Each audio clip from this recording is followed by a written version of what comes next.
Okay, so officially welcome. Really good chat there. Nice way to lead into today's session.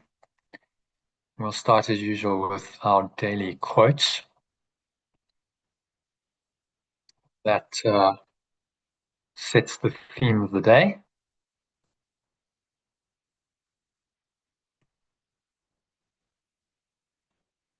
which is all about which foundation you're building your life, the house of your life on. So let me share my screen with you. Can you see that? So Elaine, if you can read that Yeah, I'll read quote that. for us kindly to kick it off. Yeah. Unless you put the house of your life, physically and verbally, structures dash in order, the urge for exploration of that which is beyond time space will remain only a wish in the mind. If there is disorder in simple things of life like diet, sleep, exercise, breathing, trying to build a structure of exploration will be building a house in the sand. Yeah, this is a quote by an Indian social activist and spiritual teacher named Vimala Thakar, where she's clearly referring to the parable of the houses built on the rock and sand that Yeshua told. And she cleverly relates it to the fundamental structures like breathing, diet, exercise, and sleep that support your exploration of the truth and your spiritual growth towards full realization of this truth. So there is the actual parable from Matthew 7:24 to 27. So are you able to read, or do you want Elaine to read? No, I can. So I'm just taking a mouthful. No problem. Okay. Everyone then who hears these words of mine and does them will be like a wise man who built his house on the rock.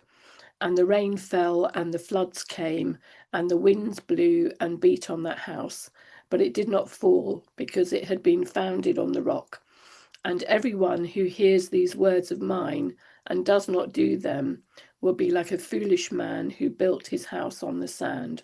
And the rain fell, and the floods came, and the winds blew and beat against that house, and it fell, and great was the fall of it.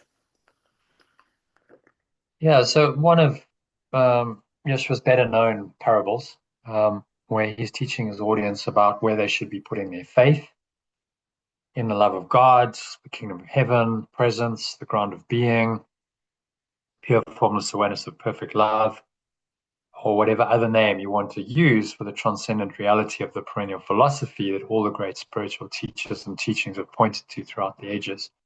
The interpretation is, the rock is truth and the sand is the world of illusion, the thought system of the ego versus the thought system of the Holy Spirit, and the rains and the winds and the floods are the adversities of life that are inevitably going to come. And if your house is built on a foundation of rock, then you'll withstand the adversities. And if it's not, then the house, being your life, falls down, and you can't cope. And so you have a mental, emotional breakdown, sickness, illness, disease, death, and so on. And great was the fall of it. So when our illusions don't sustain us, we find it very, very difficult to deal with that. It feels like our world and our life is falling apart. But in that falling apart is exactly the opportunity to see that you built your house on the wrong foundation. And that's why it's falling apart. Great analogy. Interesting little sort of footnote in history. The traditional interpretation is that Yeshua was a carpenter, but it's much more likely there was a stonemason, because wasn't actually much wood around in Nazareth, but there was stone. There was a stone quarry nearby, a lot of stonework. So it's more likely that that the word was misinterpreted, and they translated the word as carpenter when in fact he was a workman, i.e. a stonemason, and he built houses. Essentially, he was a building contractor in modern language. Apparently in and around Nazareth there was a lot of sand, and so if you didn't dig below the sand, you didn't dig like sort of 10 feet down to get to the bedrock, and you built your house on the sand, then that house wasn't going to be very stable, and it was going to fall down. And that obviously did happen, because there were, as is the case now and was the case then, they're contractors who cut corners. Not going to spend the money and the time to like build it properly on the foundation of the rock. So that's what he was referring to in the parable, which indicates, I think this is supportive of that interpretation, that he was in fact a stonemason and not a carpenter. And interesting, there are no metaphors, there are no parables about carpentry and about woodwork, none. Which is interesting. If he was a woodworker, you would expect him to use that, but he didn't. So a little, I find that quite interesting. And no doubt he would have had to, learn and apply these teachings in his trade, because I'm sure, as is the case now, it probably wasn't all smooth. Things didn't always go well. Clients weren't always nice. Things went wrong on jobs. As if any of you have had experience with builders, then you'll know it goes wrong a lot. And so that probably happened then as well. And so I think this illusion that he was just a great master and everything was hunky-dory, it's like, no, he probably had a lot of, there's Kim, a lot of challenges, a lot of difficulties, and he had to, learn this forgiveness and put it into practice in his daily life. Hi, Kim. Hi, Jono. Hi, everyone. Sorry, this quick situation. Hi. Yeah. No problem. We just started the recording, so all good. Just going through this parable, which is in today's email. You might have read it. And so in this breathwork meditation discussion session, we discuss the parable, and we did a 45-minute breathwork training, which is specifically referred to. She talks about breathing as one of those fundamental structures in life, and in my view, it's actually the simplest one to get right, because it's free, it's available 24/7. You can always breathe, and so why wouldn't you use this very powerful tool? It's literally right under your nose. The ancient classical languages like Greek, Latin, and Sanskrit use the same word for breath, life, energy, and spirit. It's pneuma in Greek, spiritus in Latin, and prana in Sanskrit. And that's interesting where the term spirit comes from.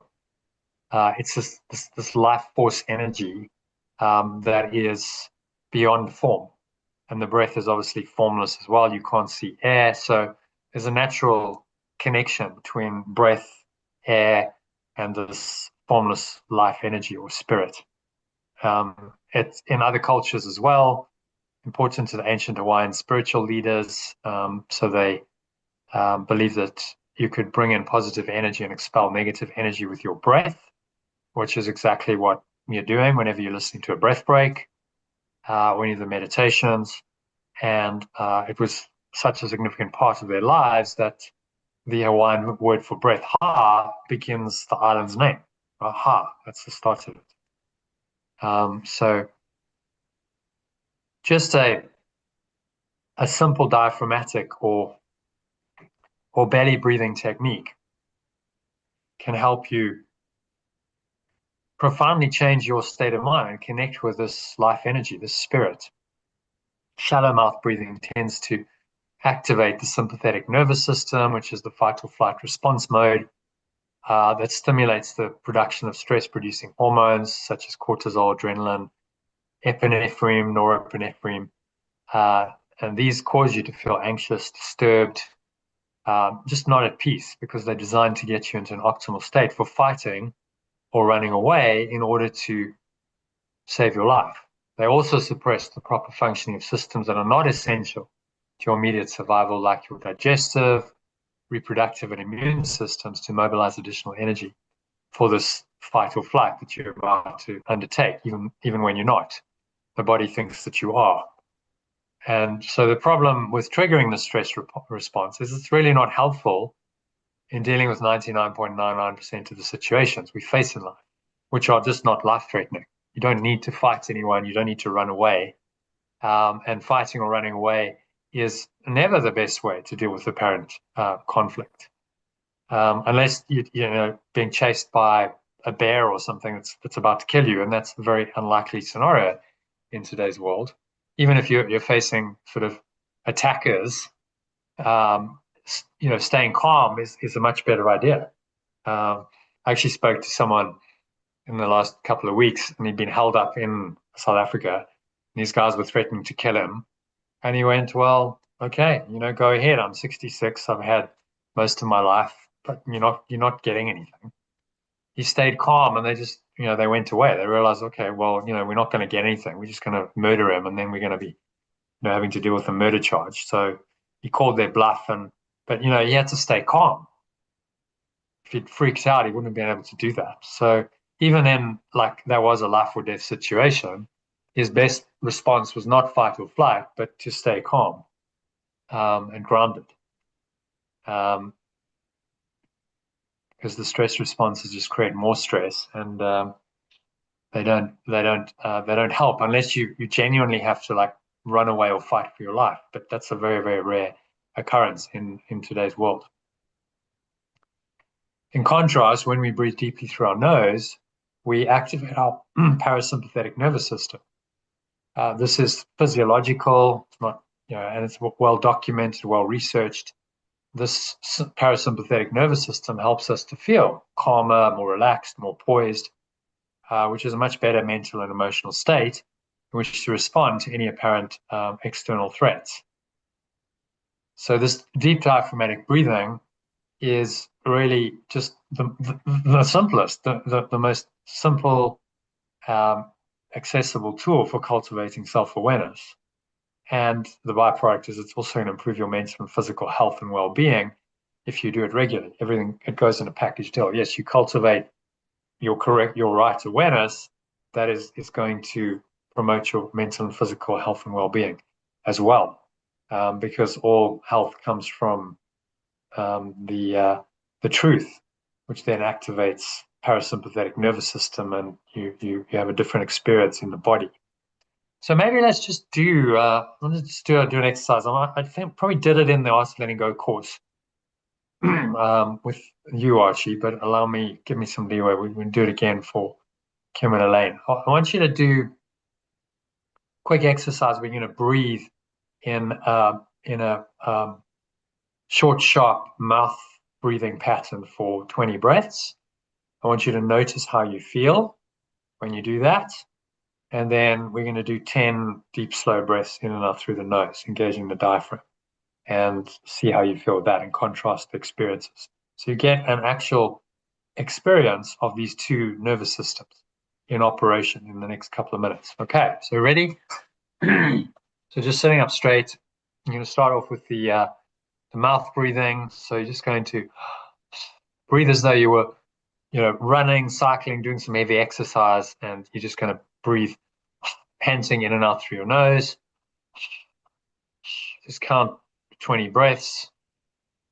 And as you do that, just notice how you're feeling. Even after a few breaths, notice what's happening in your mind, how your body's reacting, how you're feeling. And you should feel a little change, maybe subtle, but just be aware of the subtlety of that. Just keep it going until you've done 20 breaths. Okay, everyone done? So how did that feel? Bit like a lot in the top of the head. No, you felt a sort of a bit of a tingling. Did it feel comfortable? Did it feel pleasant, peaceful? or a little bit disturbing? Been a little bit more this disturbing side. And that's just in 20 breaths. So imagine if you mouth breathing all day. Some people do all day, every day. How activated your sympathetic nervous system is going to become. So just a little taste of that, and not great in what was that, 30 seconds, what that kind of breathing can do. Because physiologically you just activated the other system, the sympathetic nervous system. So what we want to do is activate parasympathetic nervous system, which is the opposite. That's the system that allows us to feel calm, relaxed, poised. It promotes good functioning of all of our organs, body parts, the endocrinal system, the reproductive system, digestive system. All these systems that would be suppressed in fight or flight now start to come on stream and work a lot better. And that's just through a simple diaphragmatic breathing technique, which you can, again, do. You can do this, you should be doing this all day, every day. But if you do it consciously with awareness, then it can take you into a deeper state of relaxation. So that's why a lot of meditations are breath-based. So immediately you activate parasympathetic nervous system with the breath. It lowers and slows your brainwave state, activates parasympathetic nervous system, changes your consciousness, changes your mindset, and resets you into a different state quite quickly. So just try 10 deep breaths in and out through your nose. You can put one hand on your stomach, close your eyes if you like. Just breathing in. Notice how the stomach pushes out, chest rises, and then naturally just exhale. Notice how that all subsides back in. Notice how the belly sucks back in. So the hand goes down with the belly, and then inhale again. Stomach and chest rise subtly, and then naturally let it go. Exhale. Notice how the stomach sucks back in, and just get into a nice, deep, slow, rhythmical pattern. You're going to breathe in for maybe 3 or 4 seconds, out for 3 or 4 seconds. So you may be doing 10 to 12 breaths a minute, maybe even slower than that, just in your own time. Really focus your attention on the breath, the sensations of the breath. So try not to think about anything else. Don't let your mind get distracted.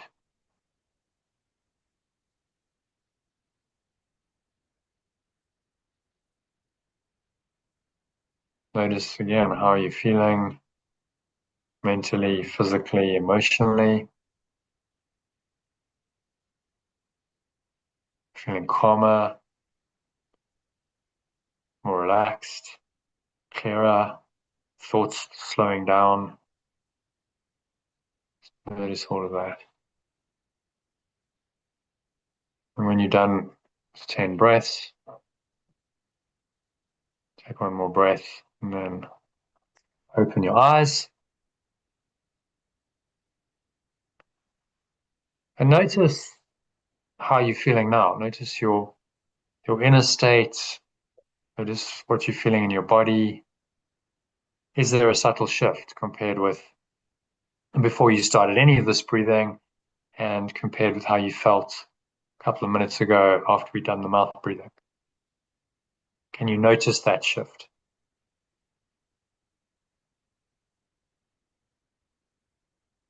Yeah, anyone want to share? Kim?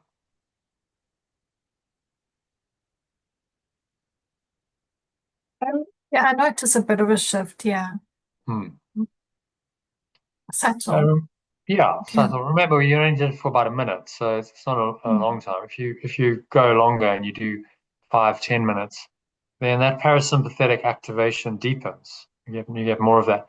But even in a minute, you get an effect, and that's why it's important to do the breath breaks that I recommend you do. Because in that short time, 2, 3, 4 minutes, you can take your mind and your body into a different state. You reset your nervous system into parasympathetic over that time, and that will tend to last. It doesn't just disappear after you've finished the breathing. You then go back into your daily life and doing whatever you were doing. You maintain the state for a while anyway. If you carry on breathing through your nose, that's going to help. But often you just need to take a break, reset, reactivate the parasympathetic nervous system. And at the same time, if you use the workbook lessons, you're doing some mind training. So you're getting a double whammy.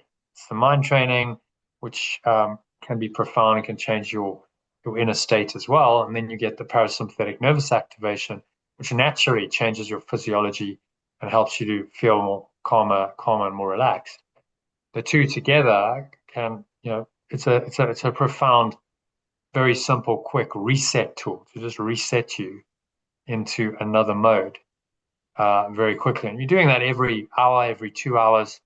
You're getting these little resets, and you're starting to take your nervous system and all that stress that's so entrenched into so many people's minds and lives. You're starting to just dissipate it consistently, let it go, bring it down, bring it down. You're countering all of the stresses and the strains of the world, and in a long-term way, you're lowering your threshold. So instead of you being up here and it just takes one thing and you tip over into full-blown stress response, now you're here, so you can breathe. If you think of that as water, you can now breathe more freely and you're not right on the limit. So you've got some capacity. So if stress happens, what would have tipped you over the edge into a flight or flight response mechanism, now you can maintain some calm, some peace, and you deal with it more effectively. And this is why breathing is fundamental to spiritual practices. The Buddhists called just simple breath watching, nasal breathing, anapanasati, meaning mindfulness of breathing in Pali. And that's part of the Vipassana meditation technique that the Buddha taught to all his disciples 2,500 years ago. It was really the foundational practice of Buddhism. And he said, this is how you're going to have the same kind of realizations as I've had, is through the breath. And then that simple practice of observing one's breathing became the foundation of the modern mindfulness movement, started in the 70s in the USA by John Kabat-Zinn. When I say started, there were other people, but he was certainly one of the pioneers, one of the founders. And I think he coined the term mindfulness, which is really just the same thing as has been taught through the ages. Buddhism and these breathing techniques, but just stripped of all the language and the dogma. Instead of calling it anapanasati, which isn't probably going to go down particularly well in a Western English-speaking society, he called it mindfulness breathing. Same thing, just called by a different name. So just 10 minutes of breath watching twice a day can profoundly change your life. Research shows that. People are just doing 10 minutes, 20 minutes of breathing a day, just watching the breath, start to change their brainwave states. They start to activate parasympathetic nervous system.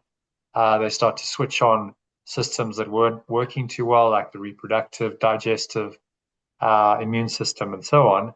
And it makes a difference over some of these studies have gone for 6 weeks, 8 weeks. It makes a clinically recordable difference in your health, your well-being, and your immediate experience. I think that's what I really like about the breath. Immediately, you feel a difference. You feel calmer. You feel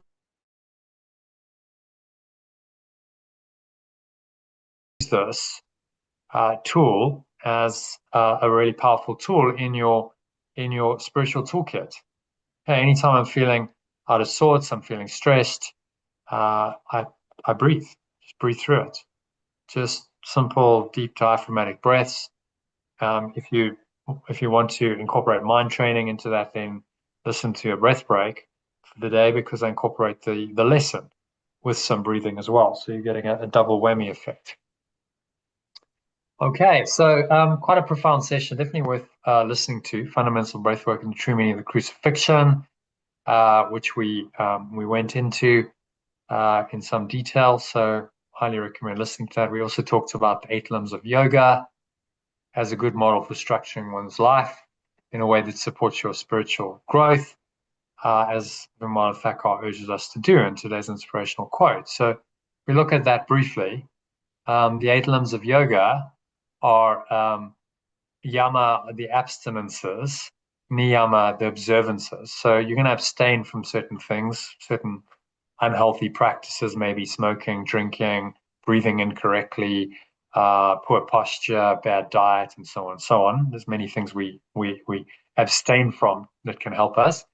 The niyama are the observances. So you might say, well, I observe meditation practice every day. I observe a practice of fasting and so on.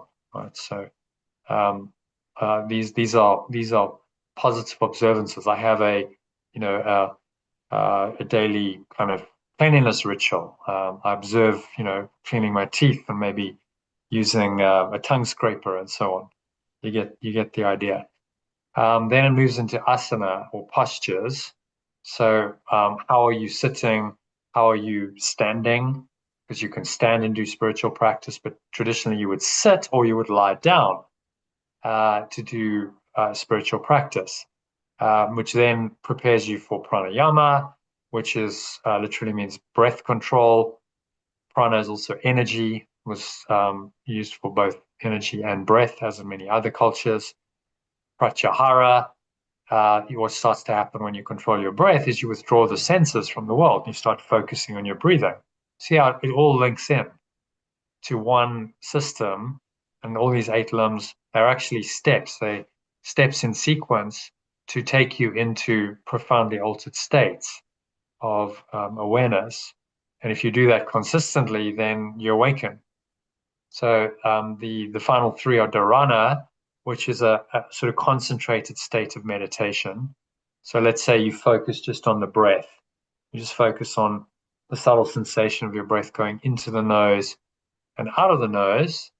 That is an example of dharana, focusing on a single thing like the breath, what might be a mantra, a sound. You could visualize a mandala or candle flame. You could say a mantra. You get the idea. It helps to bring the mind into single pointed focus and let go of all the other stuff, which calms the mind and prepares it for a deeper experience that yoga called dhyana, a deeper kind of meditation where you go into your mind, you go beyond normal thought, your state alters, and it's very deeply peaceful, restful, deeper states of meditation. You actually tune out of the world, which leads you to the 8th state of samadhi, where you're absorbed in your inner world.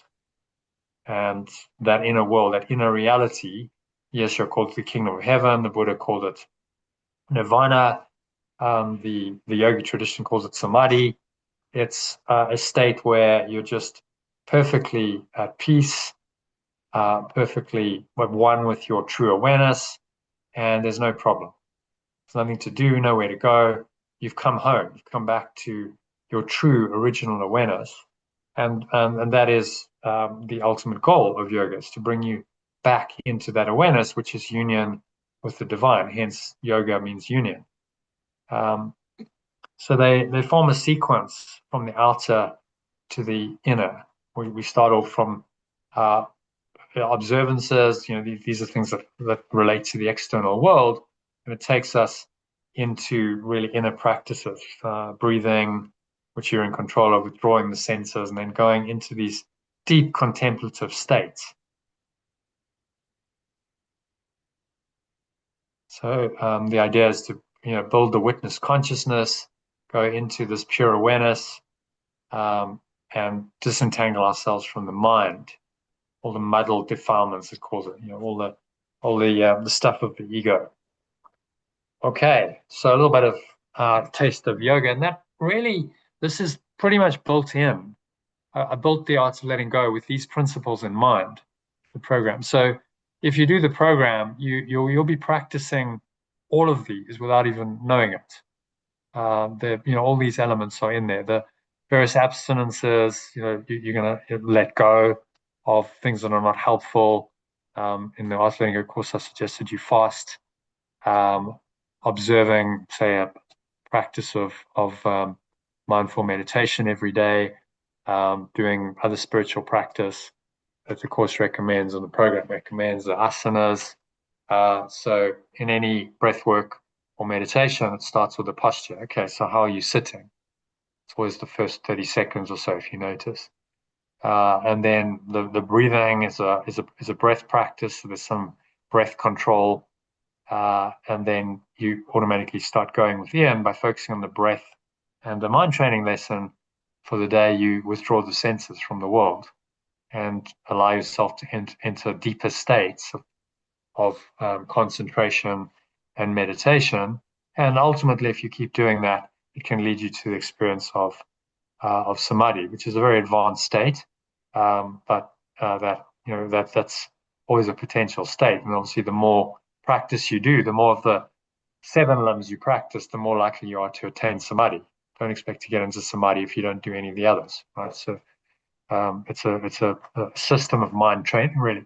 Possibly, one of the oldest, if not the oldest, system of mind training and spiritual growth that exists in the world. All right. So any comments or questions on any of that? Otherwise, let us move swiftly on into. So there's a video today. You can go and do longer breath watching with body scanning, which is essentially the Vipassana. I haven't called it Vipassana, but it's the same technique. Watching your breath, and then you move into body scanning. So that's about an hour, if I remember right. You can go listen to that, which brings us nicely to our session and into the lesson. And so we won't read this preview to the reviews, but I do want you to read these slides because there's something here. Okay, so Elaine, if you can read slide 1, the holiness recap. This is like a recap on where we are in terms of our holiness barometer and what this word holiness means. Because it's not a very common word, is it? You won't see it used in the media. It's not used very much anymore in any context other than a spiritual one, particularly Christian. But again, it's misunderstood. What does holiness actually mean? And it has a bad rap. People say, "Oh, you're just holier than thou." Do some kind of pious, self-righteous churchgoer who's going to lecture me. That's sort of the implication of it. But it doesn't mean that at all. So let's dive into what it does mean. If you can read that. Excuse me, John. I'm just going to head off now. So thank you for today's session. I'm going to. Yeah. You've got to go. Okay, yeah. Archie. Yeah. Thank you. I'll see you tomorrow. Yeah. Yes. Yeah. 5:30. 5:30. Yeah. Perfect. Okay. Thank you. All right. Archie. Yeah, good. Bye. Bye. Okay. Holiness recap. Holiness is divine purity, the kind of purity that God possesses. This purity inherently loves, blesses, and unites with others, and thus acts exactly like the will of God. If you were to have this purity along with it, you would have everything you want to be: valuable, innocent, whole, loving. If you are holy, that implies that you are valuable, you are innocent, you are whole, and you are loving. Holiness is an inherent part of you, much like colour orange is an inherent part of an orange. Yeah, so this is, I translate it as awareness. It's your pure formless awareness. I think that indicates where it sits. It's the very foundation of you, of your awareness, your life. Spirit, of course, calls it spirit as well. Spirit, the life essence, the truth beyond which you can't break it down anymore. So it refers to that fundamental awareness that you have that is eternal. It comes from God, your source.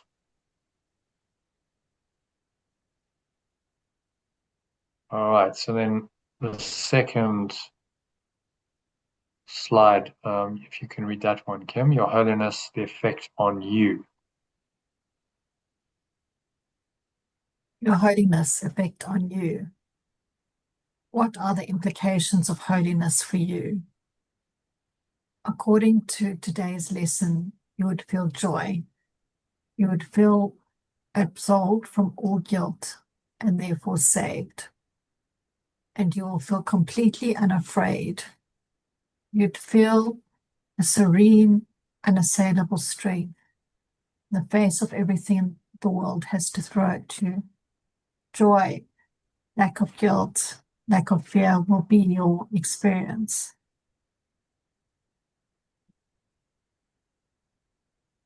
That's nice. Okay.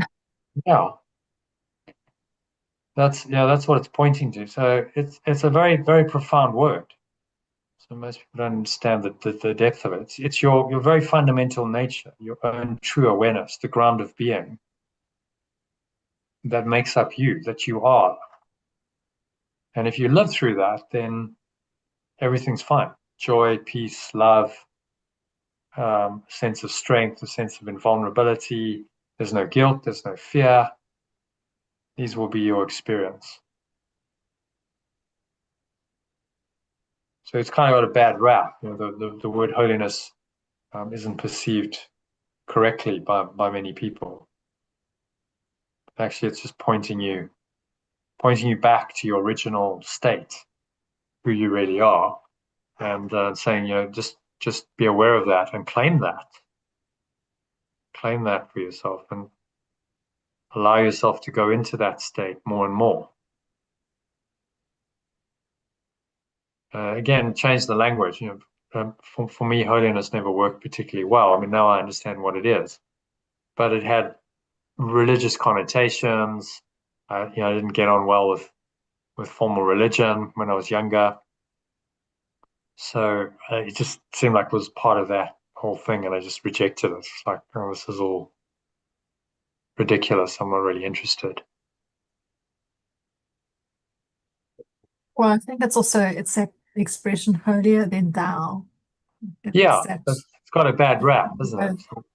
It's got that, oh, I'm better than you. Yeah, and that is comes what across we as call condescending. Forgiveness to destroy. The Course calls that forgiveness to destroy. So the pious, usually Christian, but it could be any religion, but typically this comes in talking about people who are very piously religious, in a formal sense. But there's a self-righteous kind of condemnation and judgment of sinners. Well, I'm so holy and righteous, and you're a sinner, and so that puts me above you, and I must forgive you. I will deign to forgive you from my state of superiority, but you're still a sinner. Exactly, in fact, what Yeshua criticized the Pharisees and the Sadducees for doing in his day. He said, you sit there and you lord it over people in your robes and you pretend you're holier than thou, but actually your hearts are not open to God. They're closed. He criticized them for that. So he saw it in his day, and it tends to happen in these formal dogmatic religious contexts because people get too much in their minds, they lose touch with the heart, and it becomes a thought system of judgment, condemnation. There's a lot of pride, there's a lot of arrogance, a lot of self-righteousness, and the heart is closed, and then they're not being holy at all. So it's not really what holiness is at all. It's fake holiness. It's an illusion of holiness. It's actually just arrogance masquerading as holiness, but it's not true at all. Okay, so the next little bit, completely unafraid. Completely unafraid. Now, when you look out upon the world, you will see yourself surrounded by holiness, for I can picture only the thoughts I hold about myself. So this awareness is everywhere. God goes with us wherever we go. We see it everywhere. The kingdom of heaven, said Yeshua, is spread out upon the earth, but no one sees it because this awareness is everywhere. You're literally immersed in it, surrounded by it, because it's the fundamental awareness without which nothing would exist. It's your own fundamental awareness, it's everyone else's, it's life itself. Awareness before anything else has come in to cover it over.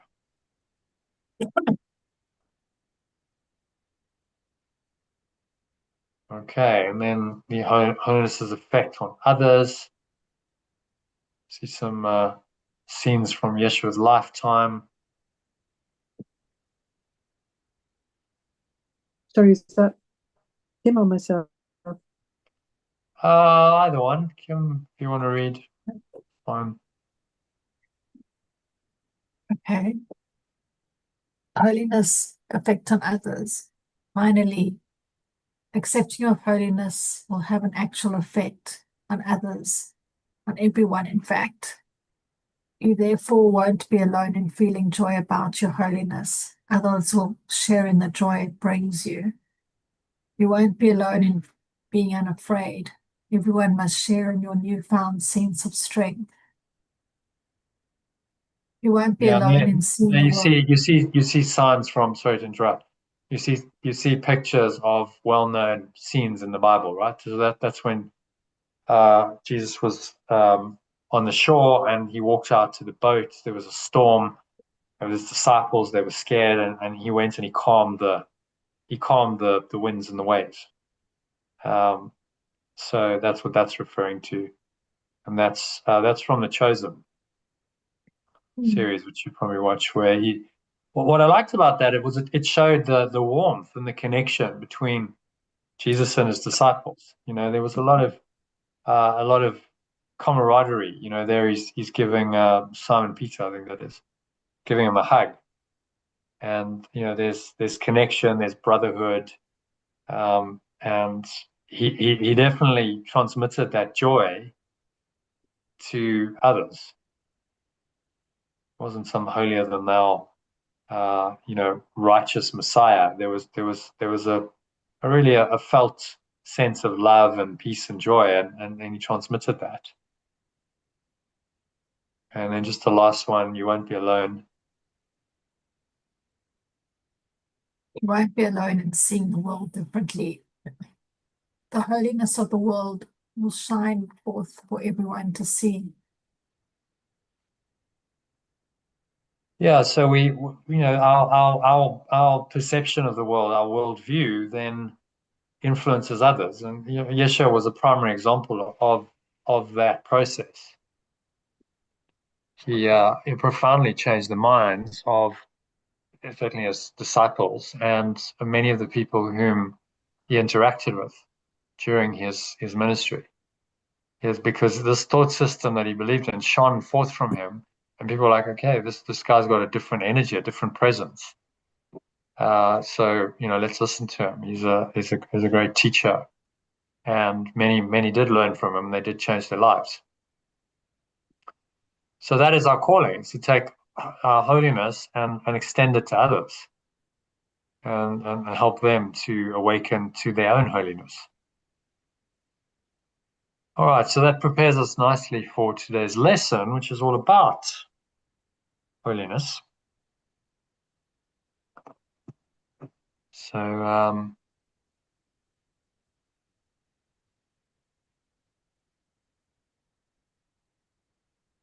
again, a review lesson.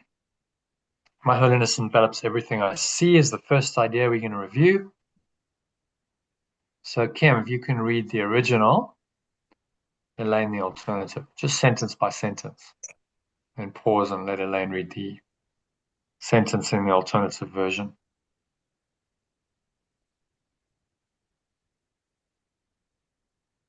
My holiness envelopes everything I see.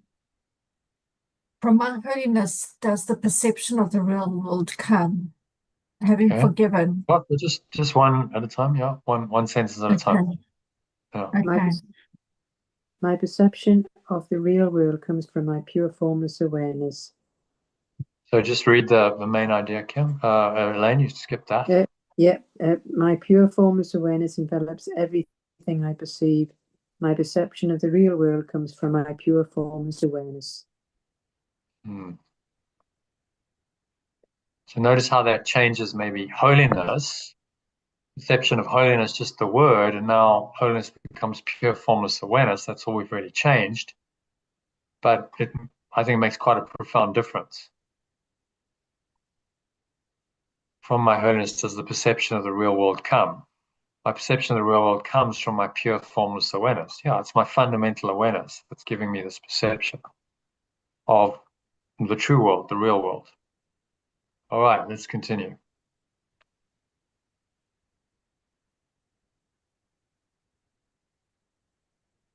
Having forgiven, I no longer see myself as guilty.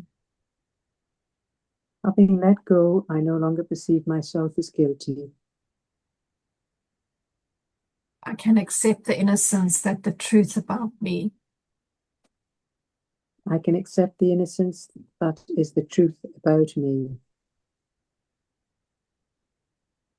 Seen through understanding eyes, the holiness of the world is all I see, for I can picture only the thoughts I hold about myself. The purity and innocence of the world is all I perceive with true understanding, for I can perceive only the thoughts I hold about myself. My perception of the real world comes from my pure formless awareness. Having let go, I no longer perceive myself as guilty. I can accept the innocence that the truth about me. The purity and innocence of the world is all I perceive with true understanding, for I can perceive only the thoughts I hold about myself. Okay. Thoughts on that? Makes sense. It's through this pure formless awareness, then it envelops everything. It's the purity and the innocence of the world that we perceive, and it comes from just letting go and no longer having this guilt and sin, and that goes with the separation. Notice I made innocence, I capitalized innocence. Purity and innocence of the world is all I perceive with true understanding. I can perceive only the thoughts I hold about myself. A very profound insight. Whatever I'm perceiving outside of me, it's coming from my own thought system. So if I'm judging and attacking and condemning things, then those thoughts of judgment, attack, and condemnation must be in my own mind. I'm really just attacking and judging and condemning my own true self. Doesn't make much sense, does it? But that's what we do. All attack is self-attack. Trying to change our minds about doing that, about the insanity of that.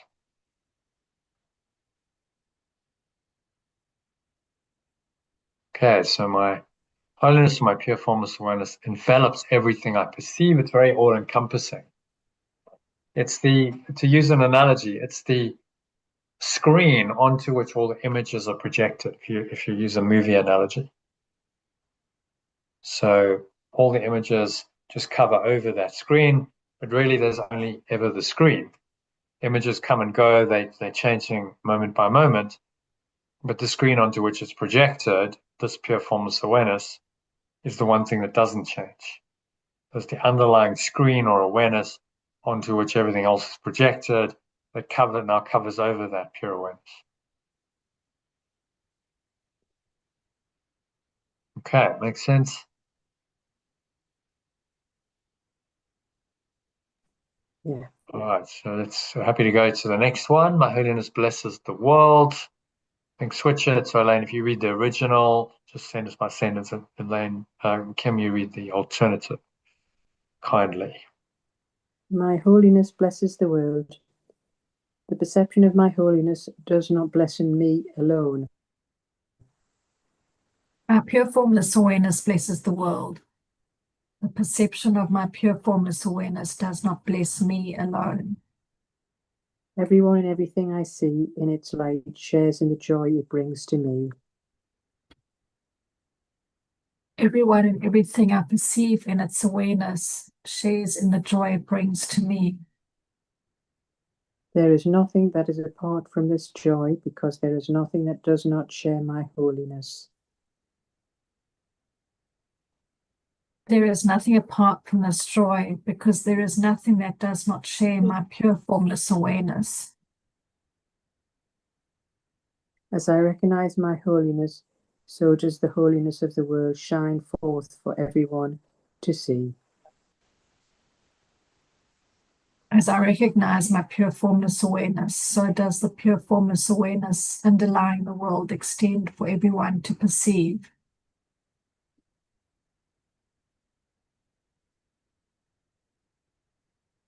Okay, then from the top in the alternative. The perception of my pure formless awareness does not bless me alone. Everyone and everything I perceive in its awareness shares in the joy it brings me. There is nothing apart from this joy, because there is nothing that does not share my pure formless awareness. As I recognize my pure formless awareness, so does the pure formless awareness underlying the world extend for everyone to perceive.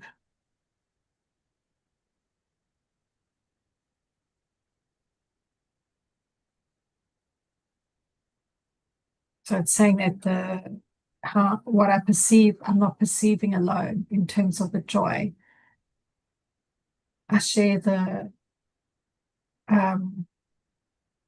pure formless awareness and the joy of it with others, because they're not apart from me. It extends from me to everyone else. It has to. It's a natural, because this is limitless, there's a natural sense of wanting to share it and extend and heal and bless.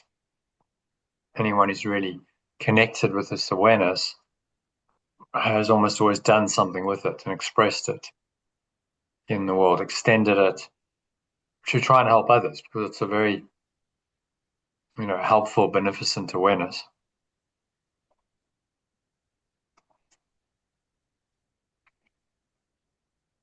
So but I have to connect with it myself first. If I'm not aware of my own holiness, how can I bless anyone or the world with it? So path is to connect with it ourselves and then share it. And then the more we share it and the more we extend it, the more we feel it. So that's why, as you give, you receive. You're giving it, but you're receiving it in equal measure because you feel it more. And it's a limitless source of abundance that blesses and heals everyone whom you perceive. All right. Any other thoughts on that? Happy with It's good. that review lesson 38 then leads us nicely into, which is one of my favorite lessons, I think, in the whole course. It's really talking about the unlimited nature of holiness and that there's nothing we can't do. Our power is unlimited in this holiness or awareness. Okay, so switch it again. Kim, if you read the original and Elaine the alternative, kindly. There is nothing my holiness cannot do. My holiness is unlimited in its power to heal, because it is unlimited in its power to save. There is nothing my pure formless awareness cannot do. My pure formless awareness is unlimited in its power to heal, because it is unlimited in its power to awaken. What is there to be saved from except illusions? What is there to be awakened from except illusions? And what are all illusions except false ideas about myself? And what are all illusions except false ideas about myself? My holiness undoes them all by asserting the truth about me. My pure formless awareness undoes them all by asserting the truth about me. In the presence of my holiness, which I share with God Himself, all idols vanish. In the presence of my pure formless awareness, which I share with pure formless awareness of perfect love itself, all my false beliefs vanish. And my pure formless awareness is unlimited in its power to heal because it is unlimited in its power to awaken. What is there is to be awakened from except illusions. And what are all illusions except false ideas about myself? My pure formless awareness undoes them all by asserting the truth about me. In the presence of my pure formless awareness, which I share with pure formless awareness of perfect love itself, all my false beliefs vanish. So it's just saying that, this pure formless awareness is totally unlimited. It can heal, and it's got the power to awaken. And in the presence of the pure formless awareness, we can share this perfect love itself, and all our false beliefs will vanish in this presence. Yeah, the idea is that false beliefs are what cause the blocks, the lacks, the limitation, the scarcity. So if you do away with the false beliefs, then the source is gone of all of your trouble and your problems in the world. And then all you have left is this holiness, or this pure formless awareness, which is whole, it's complete, it's perfect. It's not lacking or scarce in any way, shape, or form. So there's nothing it can't do, because it is whole and complete. It's the ultimate awareness or power in the universe. We've just got to tap into that and let go of what's not true. Let go of whatever covers that over to reveal it. I think the important point is that it's always there. It's not like we need to become this awareness. We need to work really hard and become it. It's always there. We just need to reveal it. It's what's always been there, but we've got to reveal it. And that entails then becoming aware of our false beliefs, idols, as he calls them in the original language. But idols are just false beliefs that cover over this pure awareness. And then it's there, because it's all that's left. When you take away all false beliefs of the mind, then what's left is just pure formless awareness, which is always what it was there, but it's just been covered over. From that awareness, anything becomes possible. Which is why this is very related to the first principle of miracles in the text, that there is no order of difficulty in miracles. This is really restating the same principle, isn't it? There is nothing my pure formless awareness cannot do.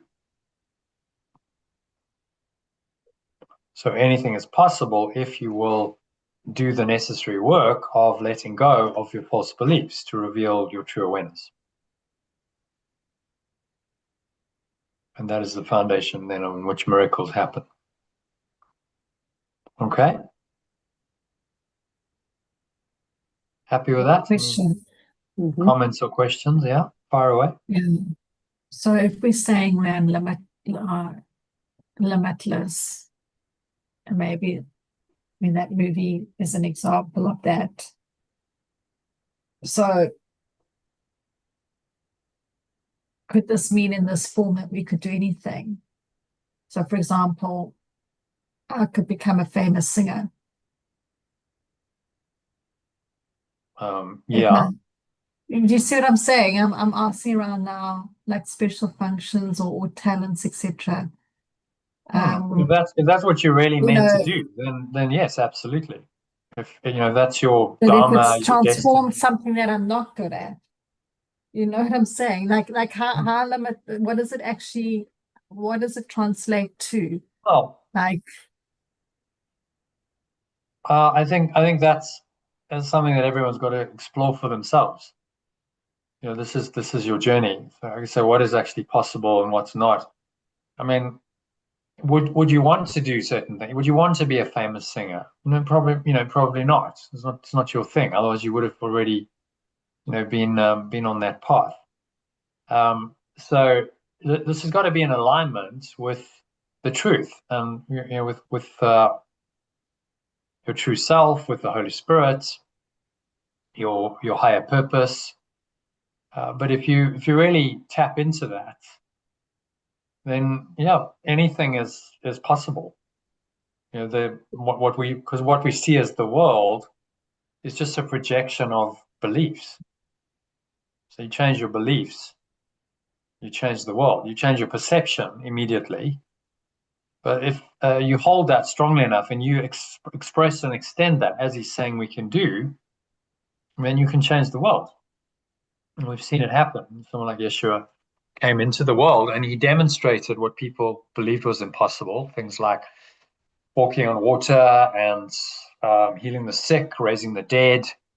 He did these things to demonstrate that this thought system was incredibly powerful and that this power was available to everyone. He even said, you will do these things that I've done and even greater things.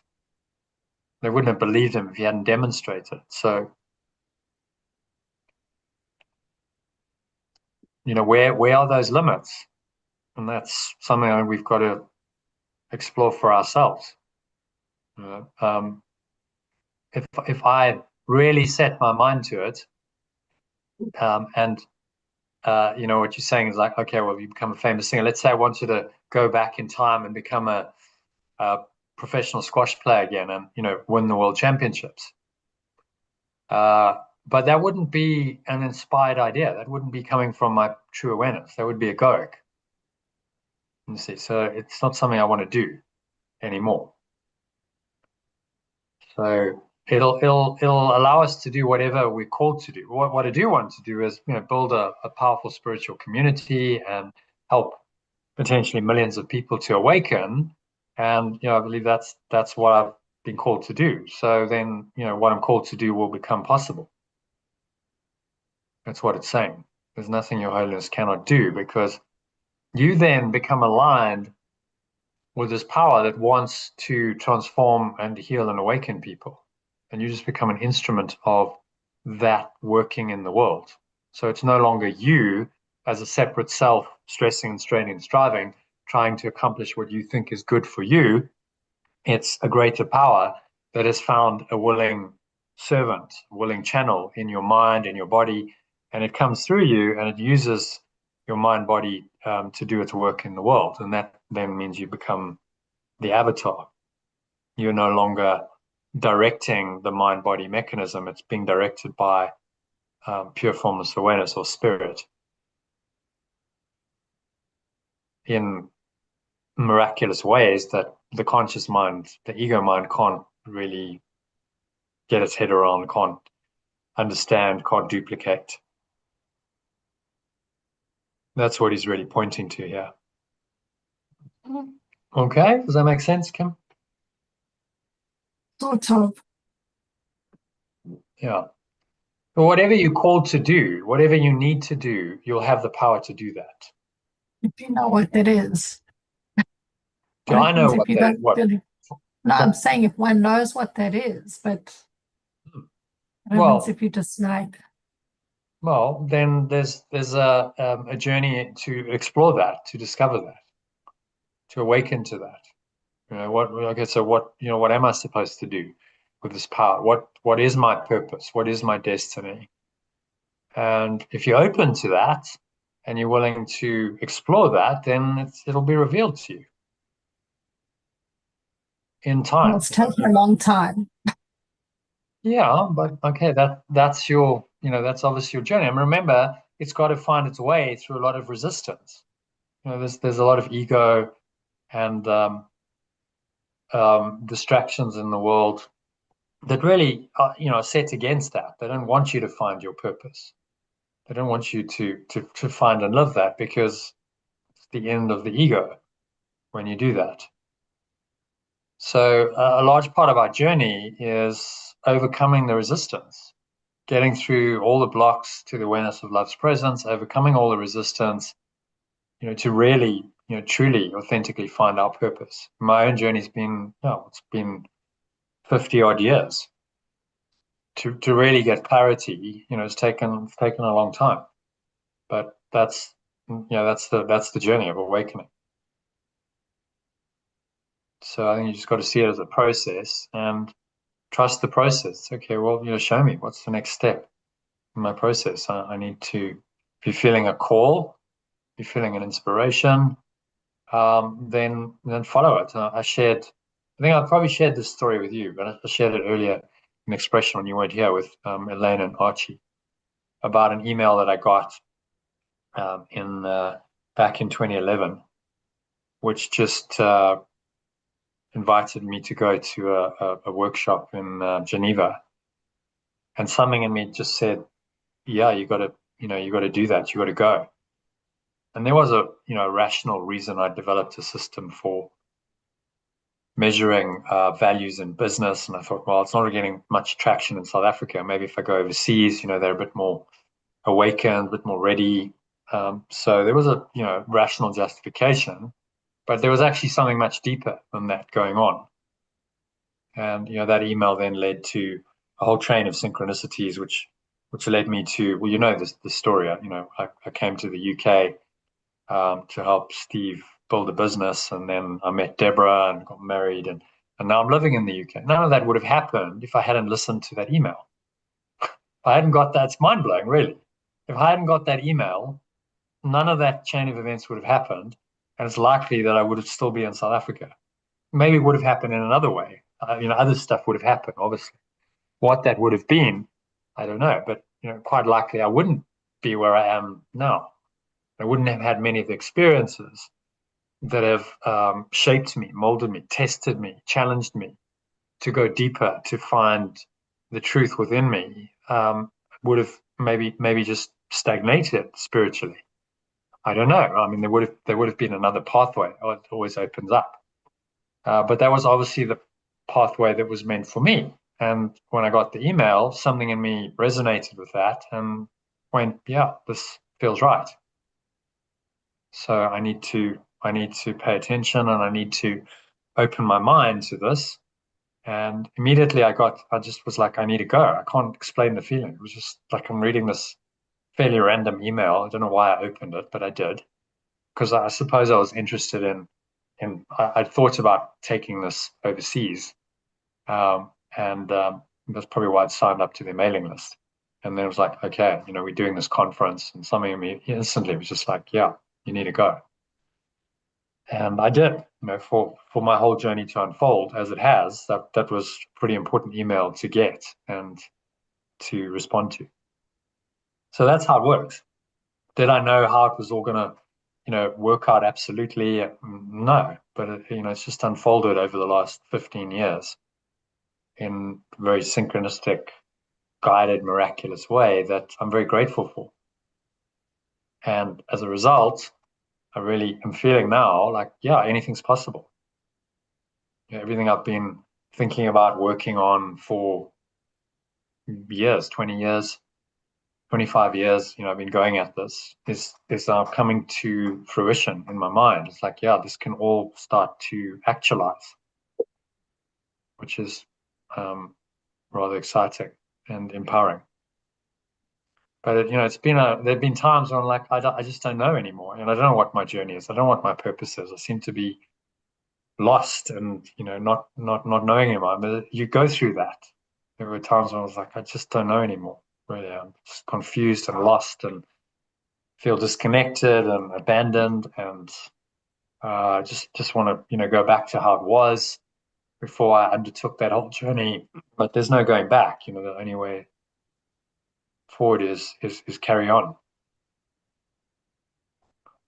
So, that's my own personal perspective on it, what I've experienced. But the Holy Spirit will guide you if you're really open to it. This holiness, this pure formless awareness, is a force that wants you to awaken. So it's going to guide you in whatever direction is going to be most helpful for that awakening. And that becomes your special function or higher purpose. And if you just listen moment by moment to the guidance, you will be told where to go, what to do, and it will unfold. Sometimes it doesn't seem that way, but in its own time. You can't rush these things. They happen in divine timing, God's time, not your time. It's not when the ego wants it. It happens when you're ready, organically, naturally, in a very kind of guided, natural, synchronistic way. That's my experience and other people's experience of it. So forcing, pushing, stressing, straining, striving, that means you're not in pure formless awareness. You're not listening to your holiness. You're listening to the other voice, which we know is the ego. All right. So let's move on then, shall we, to my holiness is my salvation. So switch it again. I can't remember which is which now, because it's been such a long time, so we just did the last one. So whoever wants to read the original, and then the other one, read the alternative.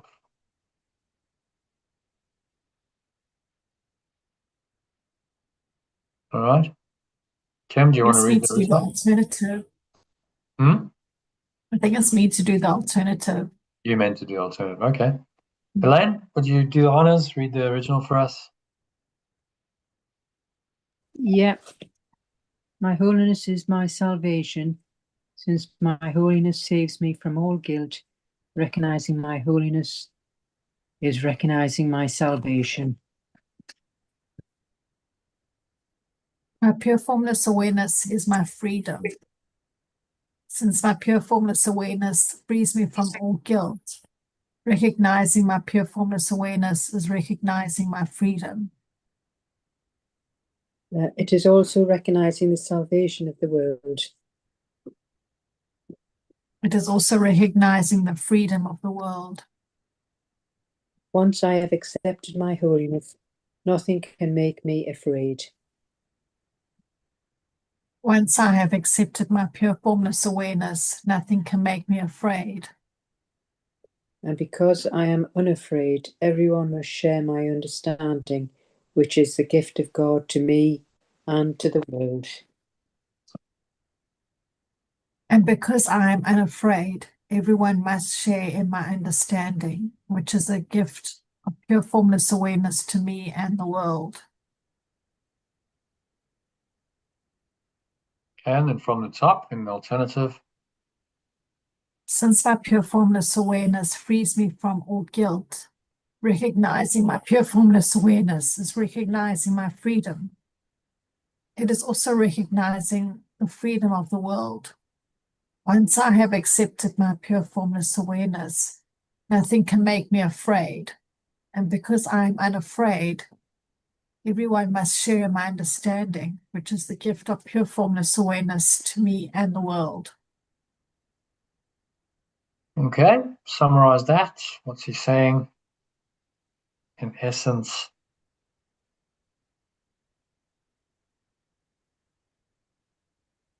For my holiness, pure formless awareness or innocence frees me from guilt, which gives me freedom. And guilt is the source of all suffering. It's what keeps the ego entrenched in our mind. As long as we're guilty, we must be separate from our source, because we think that we're guilty for the sin of destroying God or love, which is ridiculous, but that's what we believe. We believe in order to have a separate identity, we must have destroyed God, oneness, pure formless awareness of perfect love. And therein lies the guilt for this supposed sin. And now we must be punished. And so false expectation of punishment, appearing real arises, and then anger. And so guilt really is what locks in. It's the foundation of the ego. It's what underlies our individuality. If you let go of guilt, then you're free. Salvation is freedom from guilt. Because if there's no guilt, then you can't be separate, right? What are you guilty for? Well, you never separated. So then there's no guilt because separation isn't true or real. And you never really did separate. You're still one with this awareness. So none of the consequences of guilt, fear and sin and guilt and attack, and the dreadful state of victimhood, loneliness, lack, limitation, suffering, scarcity, inevitable death, all these, effects of guilt just don't exist. And you're free from it. So salvation is freedom from all of this, and the freedom just to be who you really are, which is pure formless awareness or holiness itself.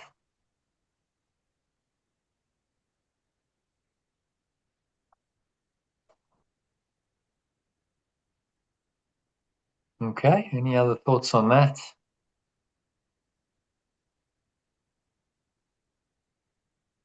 Yeah, so these are all Hmm? states. These are all states to attain. Yeah, I suppose you could state it that way. I mean, ideally, don't say to attain. It's actually just your true nature. The idea of having to attain it then separates you from it. So it's a state of mind that's potential. Maybe you don't feel it all the time, but it's actually always there. And so really you just got to let go of what blocks it. Maybe that's a better way of phrasing it. Instead of attaining, I have to grow there to, so that puts a distance between you and what you want to attain. So no, I just have to let go of whatever blocks it. And take off the covers, remove the veil that covers it over, and then it's there already. And that state will arise naturally because it's actually that awareness is already in me. It hasn't gone anywhere. It's just covered over by all the nonsense that I've believed. And if you reframe it like that, it becomes much more attainable. Okay, it's already there. It's got to let go of some false beliefs. I can do that. It's not that big a deal if I just keep working at it. And this awareness is going to reveal itself more and more. And I'm going to feel more connected, more free, lighter, clearer as I do this process. It's not a one-time process, it's ongoing. But as I do this, I'm going to start recognizing my freedom more and more because I'm going to start experiencing it. I'm going to feel the love and the peace and the joy and the happiness and feel the freedom from guilt and fear and sin and all of the dire consequences of the ego. And I'm going to start experiencing that more and more. And the more I experience it, the more I start noticing the difference and going, yeah, this is working. My quality of my experience has changed quite fundamentally. So let me just keep doing this, keep uncovering. It's a bit like, think of it like you're an archaeologist and you've got to go and uncover these treasures. They're all covered over with dirt and mud and whatever, and you've got to uncover them and clean them to reveal them. And it's that idea. And that's can be very detailed, painstaking work. It's cleaning, brushing, takes a lot of discipline, a lot of dedication. And that's essentially what we're doing with our psyches. We're cleaning all of the dirty bits off so that what's left is our true self, our pure awareness. And in that we experience liberation, freedom. All right. Happy with that? Kim, happy with that clarification? Let's go to number 5 then. I'm blessed as a son of God. I am blessed as a son of God. Herein lies my claim to all good and only good. I am blessed as an extension of pure formless awareness. Herein lies my claim to all good and only good. I am blessed as a son of God. I am blessed as an extension of pure formless awareness. All good things are mine because God intended them for me. All good things are mine because pure formless awareness intended them for me. I cannot suffer any loss or deprivation or pain because of who I am. I cannot suffer any deprivation or pain because of who I am. My Father supports me, protects me, and directs me in all things. His care for me is infinite and is with me forever. I am eternally blessed as his son.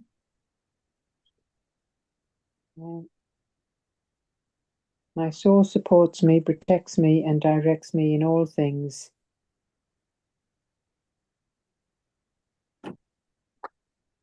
Yeah. I think Kim read a couple of sentences there. So Oh, it's it's care care for me. for me. Yeah, I'll just read the rest. Yeah, it's care for me is infinite and is with me forever. I am eternally blessed as its extension. From the top, herein lies my claim to all good and only good. I am blessed as the extension of pure formless awareness. All good things are mine because pure formless awareness intended them for me. I cannot suffer any loss, deprivation, or pain because of who I am. My soul supports me, protects me, and directs me in all things. Its care for me is infinite and is with me forever. I am eternally blessed as its extension.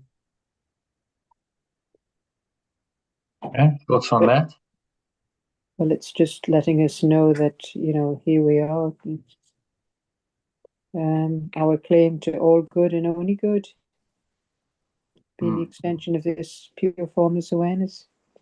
All good things are there for all of us. We can't suffer, nothing, no loss, any pain. So our soul supports us and protects us.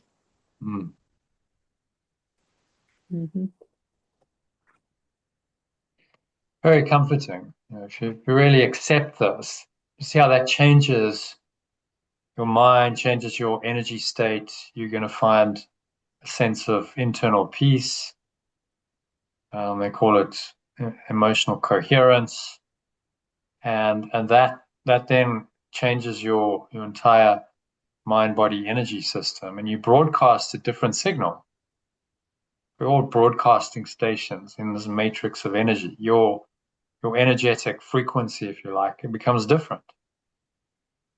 And as that frequency changes and you align with a purer, higher frequency, then those kinds of things start happening for you. Those are the miracles in form, the synchronicities, as Carl Jung called it, that start taking place to bless you. It starts with the inner awareness first. Once you're aware that you're blessed internally, then those blessings can start to show up on the external as well. And that instead of a conscious manifestation process, that just happens. You're not trying to do that. It's like, well, I'm just holding my frequency. I'm feeling blessed. I'm feeling abundant. I'm extending that, whatever feels right and natural in my daily life. I'm extending these blessings, and then things start happening and showing up accordingly. And if you do that, then you're on purpose. That's your purpose. And you'll just be directed day by day to do things, say things, go to people and places, do whatever you need to do for this destiny to unfold, for your highest experience of life to unfold. You just got to sort of allow that. It's the opposite of control. So control is, well, I need to know what's happening. I need to plan. It's the opposite of that. You let go and you trust this process implicitly, knowing that it knows far better than you do what is actually good for you. It always knows what's for your highest good, whereas you don't. And many of the things we think are going to be good for us are not actually good for us, and vice versa. The thing we think is most painful and we really want to avoid might be exactly what we need to experience to awaken. So it's not a bad thing then.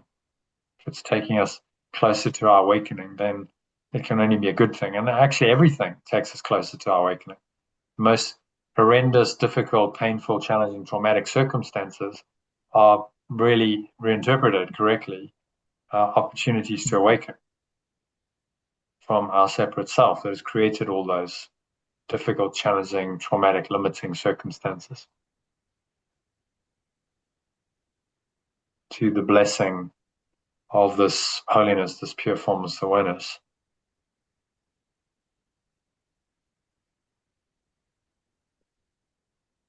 All right, so does that make sense?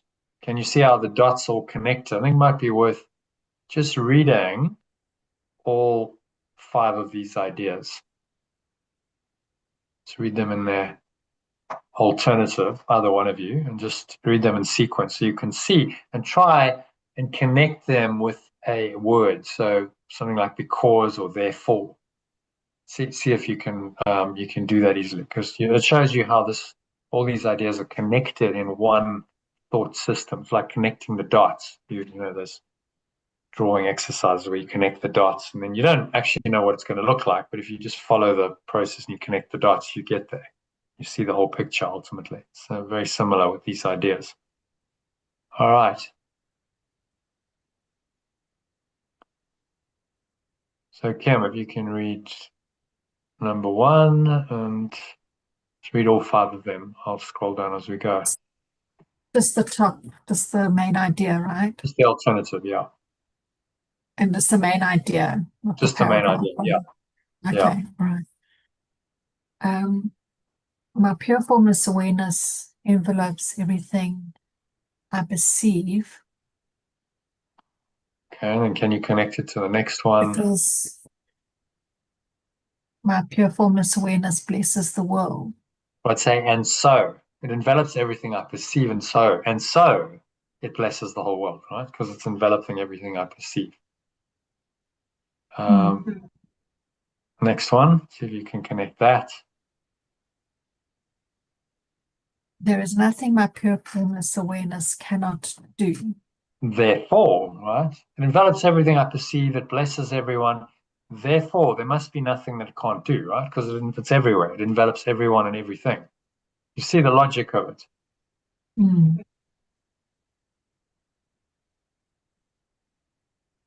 Therefore, my pure formless awareness is my freedom.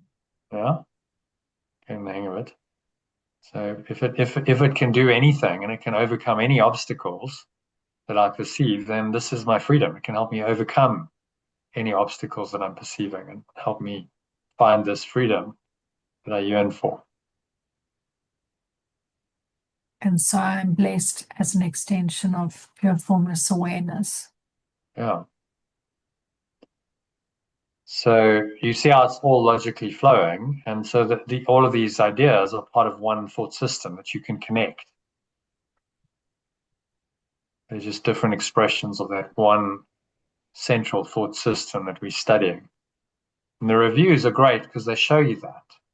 You put all the ideas together, particularly in these early reviews, because the later ones, I think it's the most we review is 2 in one day. But there's 5 in this. So you really see, okay, 5 ideas, which are all connected, and they kind of lead into each other. There's a logical thought system going on here that you can see quite clearly. And the moment you see the logic, the thought system starts making more sense to you. So, okay, yeah, I see, how this is actually one unified thought system. These are just different aspects, but they all connect. And I can see they're just different like facets of the diamond that I'm looking at. It's one diamond, one thought system. Just looking at it from these different perspectives, but the one facet can lead to another facet and another. So you can go around the diamond, you can see all the different facets, connecting the dots, connecting all these facets, if you use the diamond analogy, together in a very meaningful way that is very helpful to one's understanding and life. Okay. So any other thoughts or comments or questions on this one? I'll just switch it off. Oops.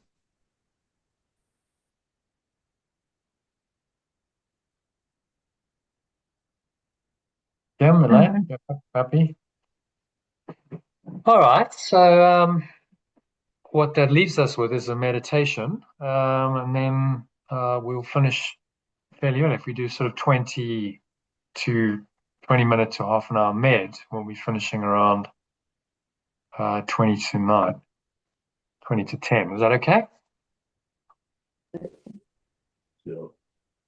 Elaine? Yeah. Happy? Oh, sorry, yes, yeah. Sorry, it was just I got waylaid there. Sorry, I do apologize. Yeah, no problem. All right, so let's dive in then. Just give me a moment to get into a recording device and make yourself comfortable.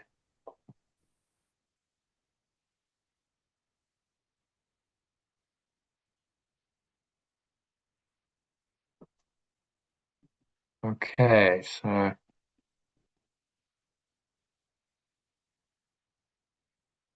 just making yourself comfortable, sitting with your feet shoulder width apart. In a nice meditation posture, keep your back straight. Just cup your hands in your lap. Or put your hands, palms facing upwards on your thighs. And they're open to receive whatever you're going to receive in the next half an hour or so. Take a nice deep breath in through the nose, noticing how the stomach rises and the chest rises and the subtle flow of air in through the nostrils. And you pause at the top of the inhale.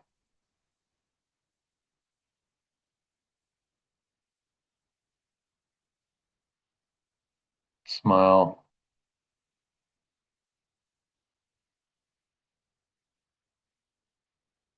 Scan your mind.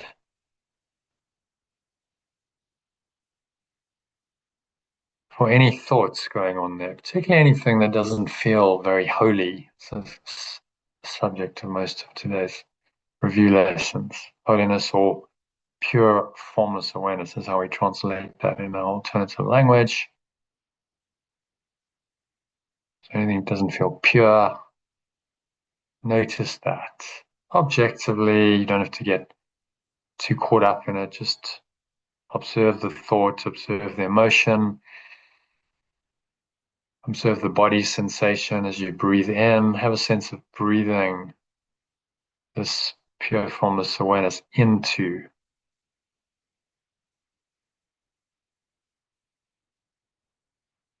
any of this delusion, the tightness in your body, the contraction, the limitation, the scarcity, the lack, whatever negative emotion you're experiencing in your mind. Just have a sense of breathing into this and loosening it. Just bringing your higher awareness into it automatically starts to dissipate it.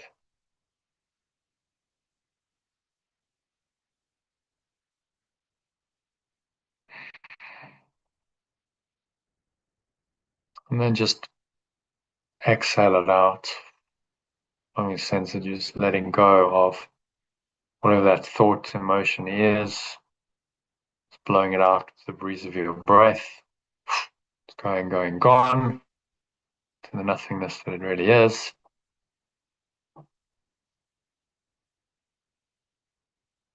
Just letting it go.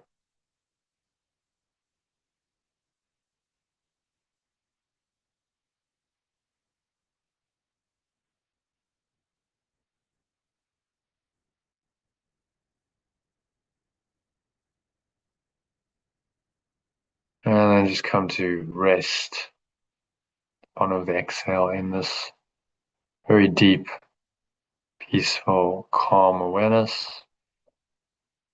Say to yourself, my pure formless awareness envelops everything I perceive. So breathing in, again, nice deep breath in.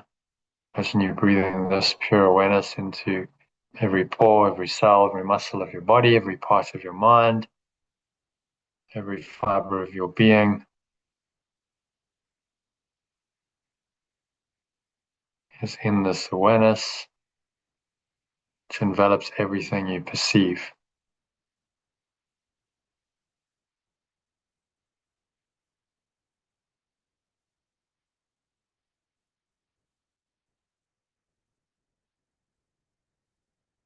And my perception of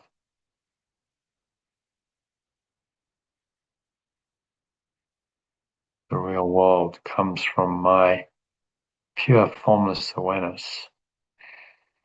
Breathe into that awareness, invite it into every pore, every cell, every muscle of your body, every part of your mind, every fiber of your being is this awareness. This is what some philosophers have called the ground of being, this pristine, pure awareness. So having let go or forgiven, say to yourself, I no longer perceive myself as guilty.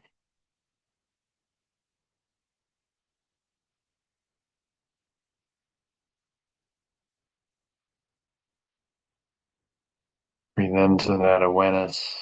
There's no guilt, only love, only innocence.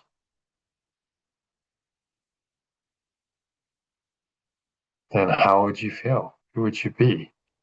Nothing to be guilty for.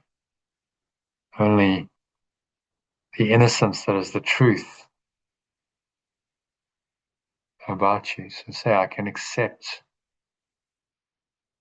the innocence that is the truth about me.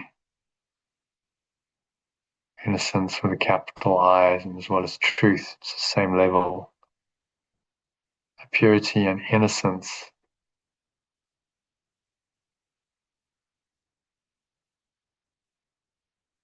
of the world is all I perceive as true understanding.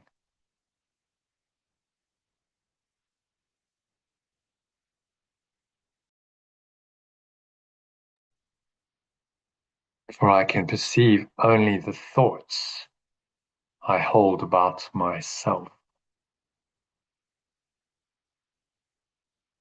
So breathing in again and just noticing those thoughts. If you're projecting your thought onto someone or something else, then it's really just a thought about yourself that's been projected.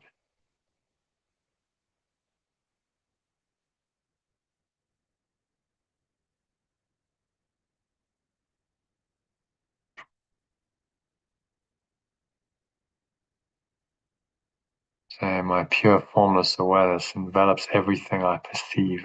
So open your eyes briefly and look around the world for a few seconds and apply the idea to what you see. So my holiness, my pure formless awareness envelops everything I perceive in this room. Say that to yourself.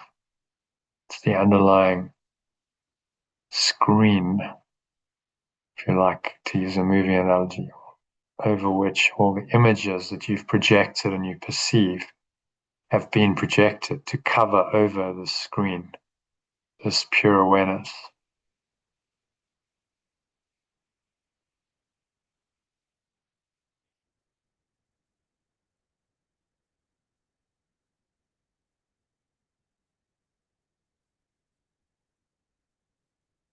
So breathing in again, moving on to the second review lesson for today. My holiness or my pure formless awareness blesses the world. So breathing in, closing your eyes again.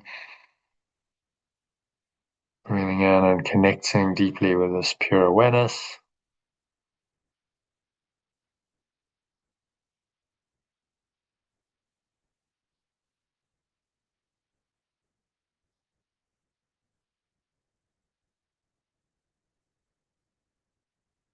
And the perception of my holiness or pure formless awareness does not bless me alone. Everyone and everything I perceive in its awareness shares in the joy it brings me.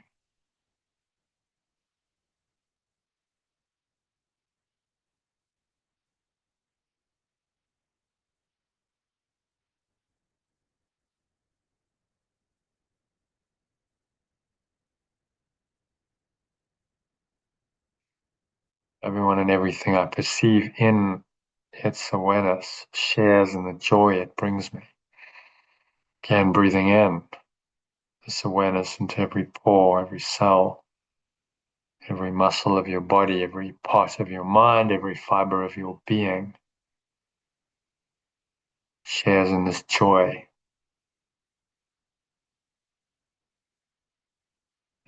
It brings you. There is nothing apart from this joy.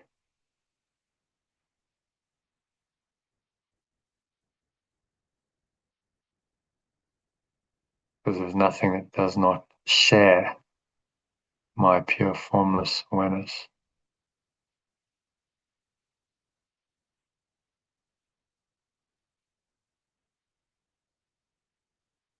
So as I recognize my holiness or pure formless awareness, so does the holiness or pure formless awareness underlying the world extend for everyone to perceive.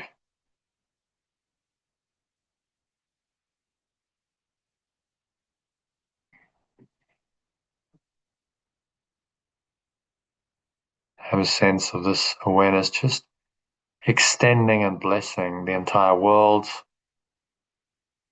Whatever you perceive, you're perceiving its true awareness.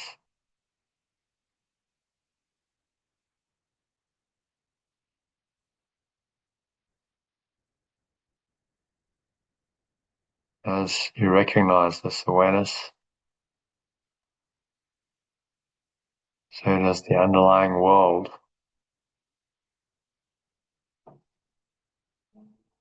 extend from you for everyone to perceive.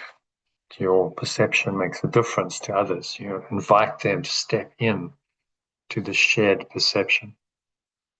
It's the way you change the world, change your mind about the world, and then other people may follow suit.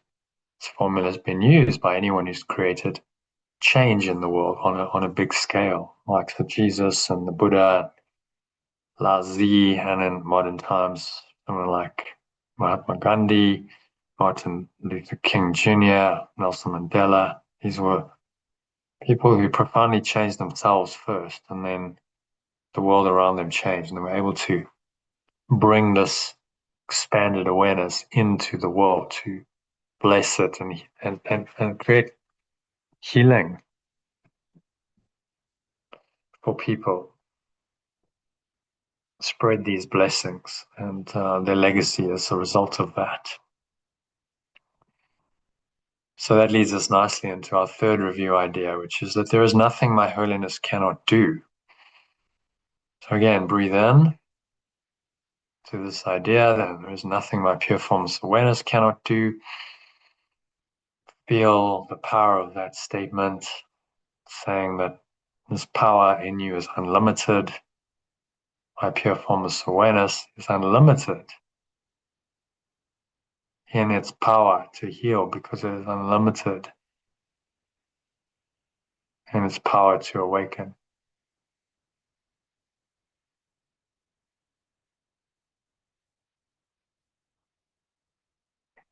What is there to be awakened from except illusions? Breathe into these ideas as you think them.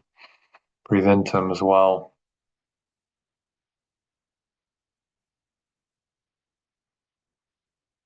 And what are all illusions except false ideas about myself?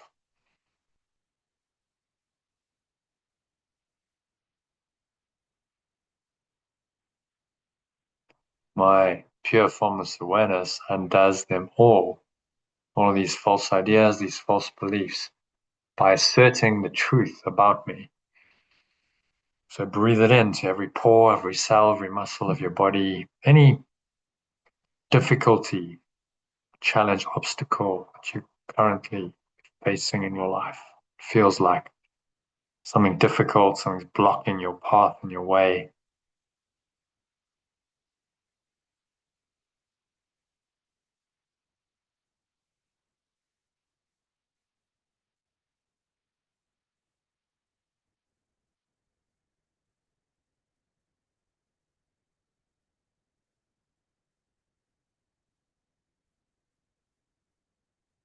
Feel this power. You can put one hand on your heart to help you draw this.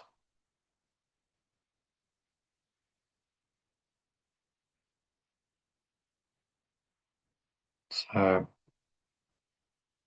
my pure formless awareness undoes all of these blocks, these lacks, these limitations, these apparent obstacles by asserting the truth about me. Say, as you breathe into your heart, put one hand on your heart, say, I am pure formless awareness of perfect love. I am perfect loving awareness, in other words. If you want to really boil it down to its simplest, most direct form, I am love.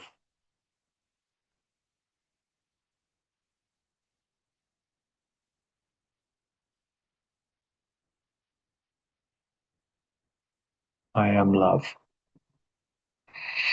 Breathe into that. This is your own true nature, your own true awareness, your pure formless awareness of perfect love as it was originally created by your source.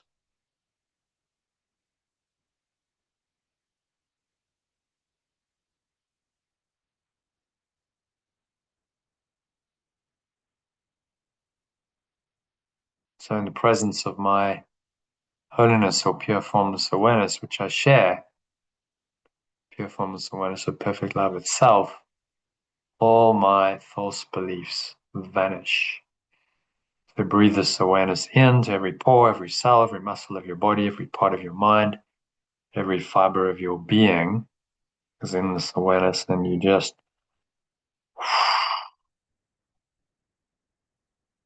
exhale, extend, blow it all out. And breathe of your breath to the nothingness that it really is.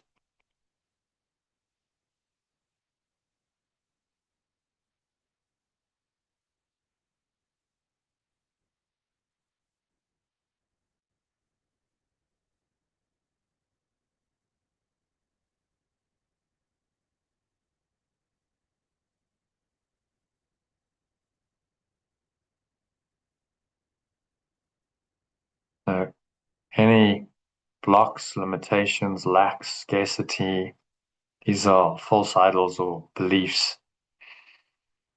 Just breathe into those, feel the power of this awareness dissipating them, and they cannot sustain in the face of this powerful awareness in which anything is possible. Logically, if you just let go of all the false beliefs and all their projections or manifestations, then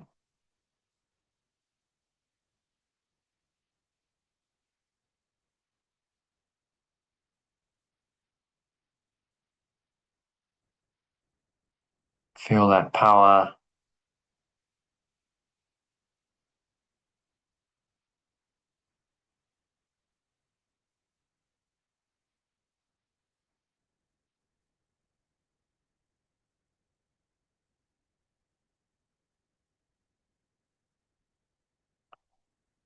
blow all these false beliefs, whatever they may be, guilt and sin, fear, attack thoughts, fundamentally a feeling that you're not worthy of love. Breathe this loving presence in. Say, I am love. Feel it in your heart, your mind, in your whole body, your energy system. So your system's becoming coherent around the principle of love.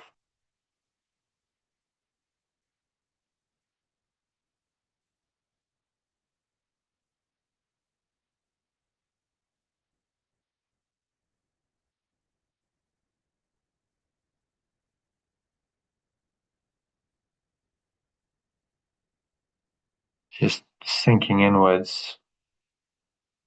You blow all these false beliefs out. The breeze of your breath like dark clouds or black smoke. Going, gone. Pull the last stomach into the belly, expel the last remaining air out, and just rest.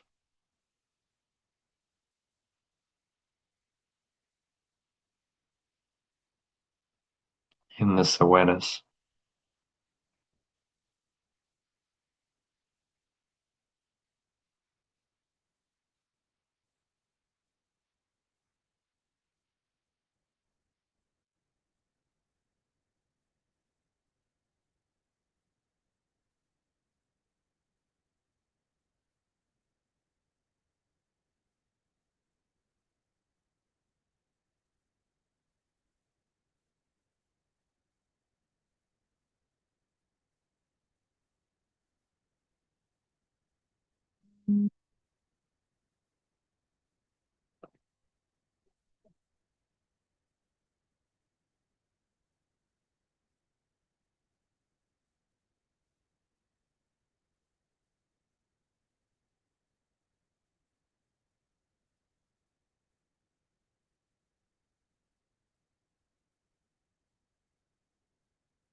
My holiness is my salvation.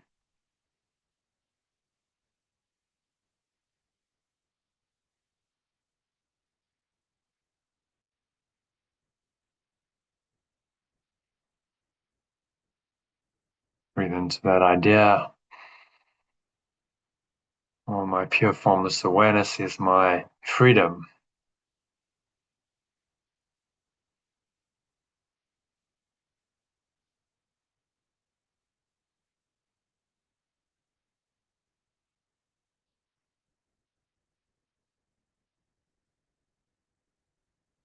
Since my holiness or pure formless awareness frees me from all guilt, recognizing my pure formless awareness is recognizing my freedom.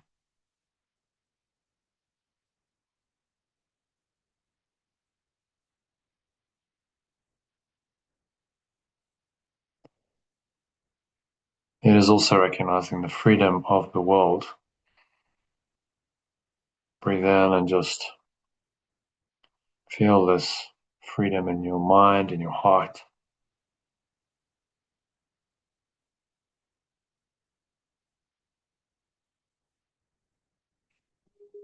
Your energy system.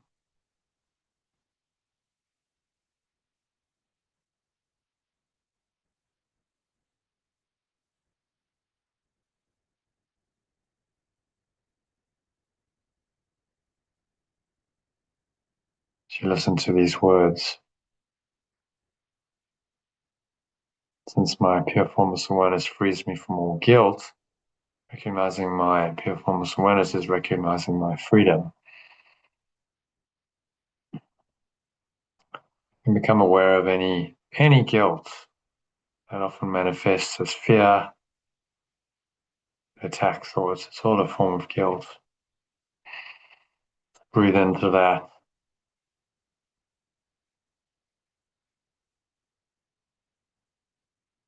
And this pure formless awareness just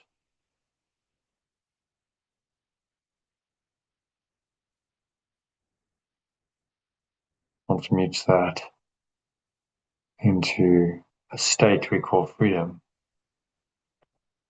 which also recognizes the freedom of the world, that this inner freedom is the only real source of freedom.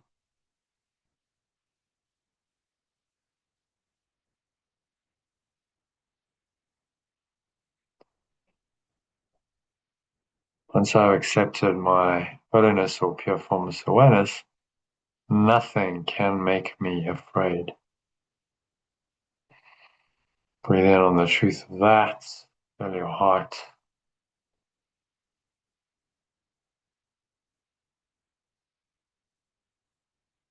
My mind, my energy system.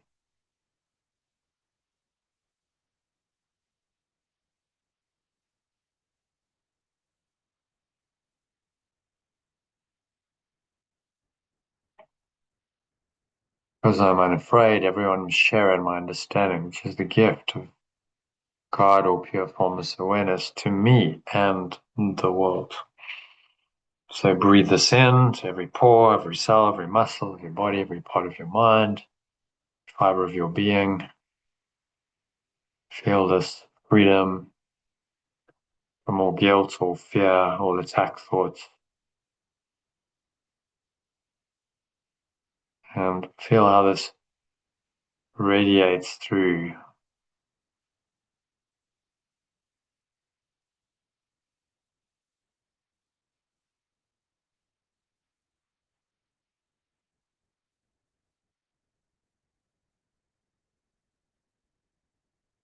Feel into this, feel the freedom, feel the love, the peace, the joy. It's all here. It's all right here, right now in your awareness. You don't have to go anywhere for it, to look for it, seek for it, uncover it, strive to achieve it.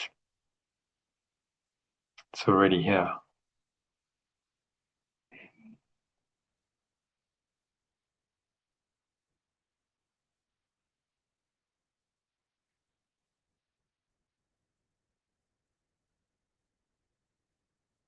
And just surrender as you exhale. Sigh it all out and have a sense of just surrendering into the stillness, into this pure awareness that you are.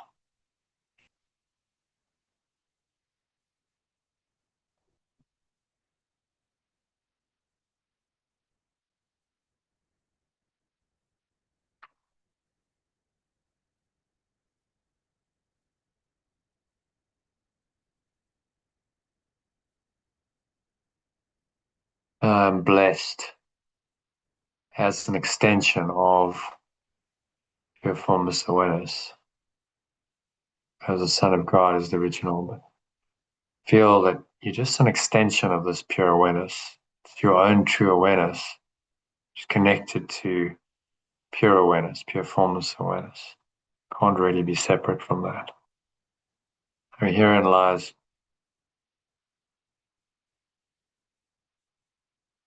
my claim to all good and only good.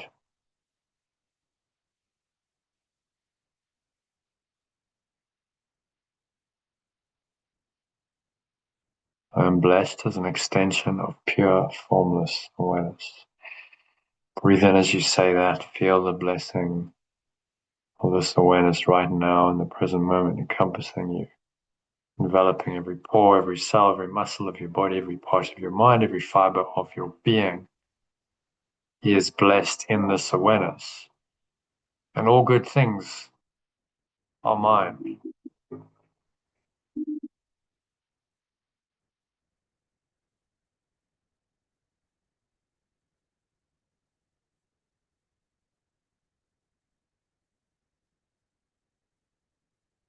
All good things are mine because pure formless awareness intended them for me.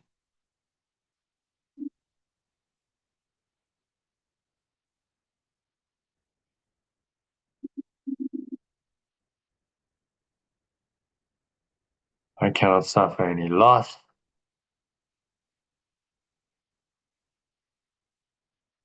deprivation, or pain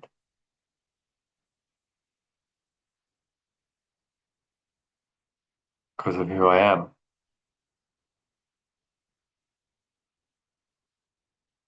My source supports me, protects me, and directs me in all things.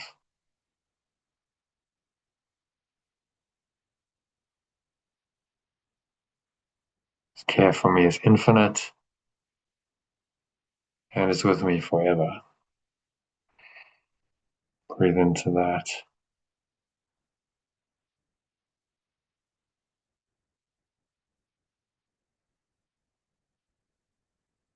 I am eternally blessed as its extension. As you breathe in, just embrace this blessing, feeling it, every pore, every cell, every muscle of your body, every part of your mind, every fiber of your being. You breathe this expanded awareness, pure formless awareness in. Hold it in your awareness as you hold the breath. And you want to put one hand on your heart and just connect in with this expanded awareness. Feel what it feels like in your heart, your stomach, your chest, your throat, in your face, your third eye, your crown. Feel expanded, expansive awareness right now.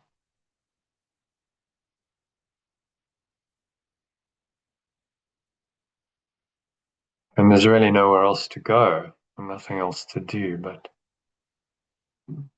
to feel this awareness and enjoy its blessing. Very, very simple, just surrender and rest in this awareness. Just be in this awareness. This is the mystical merging of the Son and the Father, source and its extension, your mind, the mind of God, however you want to phrase it. Main thing is to experience it. Allow yourself to experience this deep peace, sense of infinite eternal blessing, not sometime in the future or the past, but right here, right now.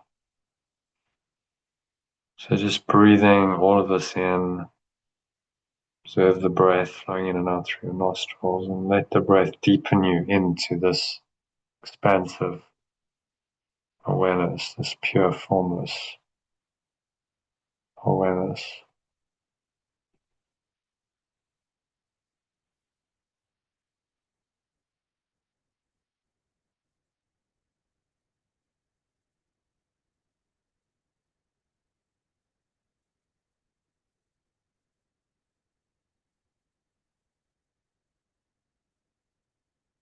So nowhere else to go, nothing else to do. You just breathe, relax, be still, and surrender in to this stillness. Feel the blessings there one more time. So you breathe it all in. I am blessed as a Son of God, or an extension of pure, formless awareness. Feel that in your heart, your mind, your entire body. Embody this truth by feeling fully into it.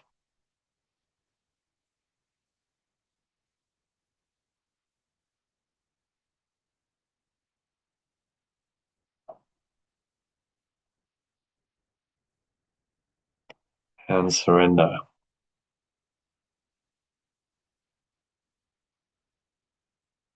to this awareness for the next few minutes of deep, blessed silence.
observe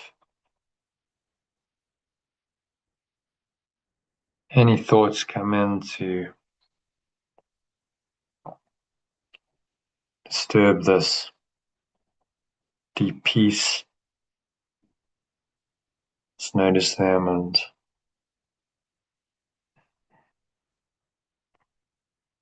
remind yourself of today's 5 review lessons. As you breathe in again, say, my pure formless awareness envelops everything I perceive, including the situation. My pure formless awareness blesses everyone and everything in the world. Feel that blessing. There's nothing that my holiness or pure formless awareness cannot do.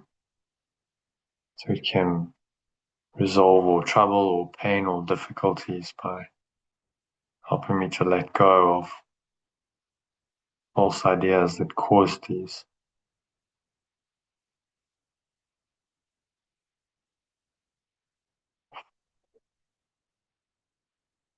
Exhale, and the truth of that, have a sense of blowing away these thoughts, these emotions like a dark cloud or a black smoke, leaving you going, gone, the breeze of your breath, to the nothingness that they really are.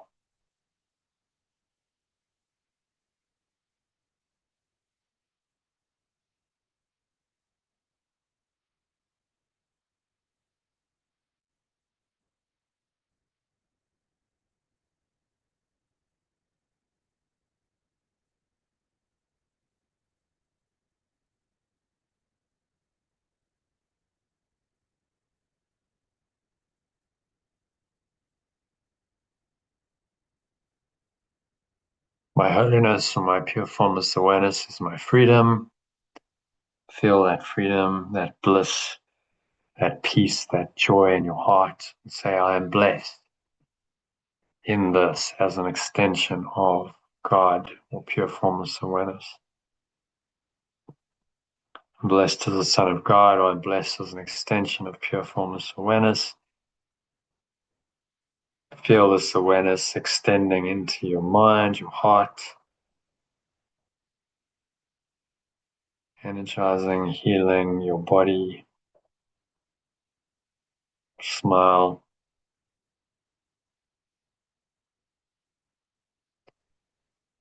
And just for a couple of minutes, rest completely in this awareness. Nowhere else to do, nothing else to do, nowhere else to go, nothing else to think about. Just surrender into this awareness, rest in it completely for a few minutes of deep silence.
So just gently coming back on this deep connected state into an awareness of the body through the breath. Same way we entered the meditation, you're going to come out. So just be aware of your breath, and on the count of 3, going to open your eyes. So 1, just breathing in. Notice how the stomach rises and the chest rises, and the subtle flow of air in through the nostrils, and you pause at the top of the inhale. Scan your mind, scan your body, notice what's going on there. Maybe it's just really peaceful, lovely, comfortable feelings, but if there's anything that's not comfortable, then remind yourself that you're blessed. As an extension of this pure formless awareness, and in this pure formless awareness lies your freedom. There's nothing that this pure formless awareness cannot do. So it can solve all problems, whatever problems, obstacles you perceive. Your pure formless awareness is the answer. It blesses the world, blesses everyone and everything in the world, and envelops everything you perceive. And so it is. Exhale on the truth of that. Have a sense of letting go of whatever was bothering you, like a dark cloud or a black smoke. It's leaving you, gone. Pull the lower stomach into the spine, expel the last remaining air out.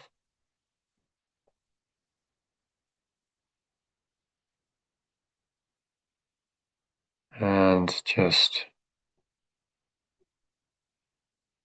rest in this deep peace and stillness. In the gap between breaths, there's a natural gap in the mind. Be aware of that gap, notice it, embrace it, experience it for a few moments. And breathe in again. On the count of 2, notice the weight of your body just pressing down to the chair, your feet touching the ground. Notice what you're feeling with your hands touching. Maybe there's a subtle flow of air on your skin.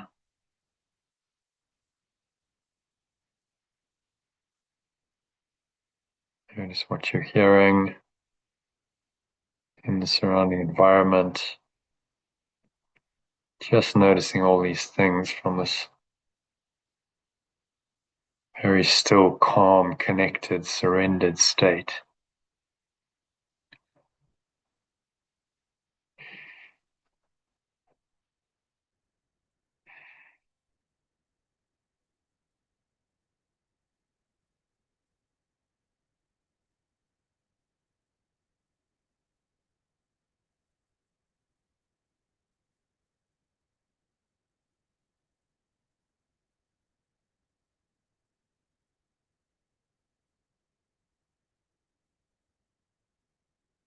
Anchor the state in.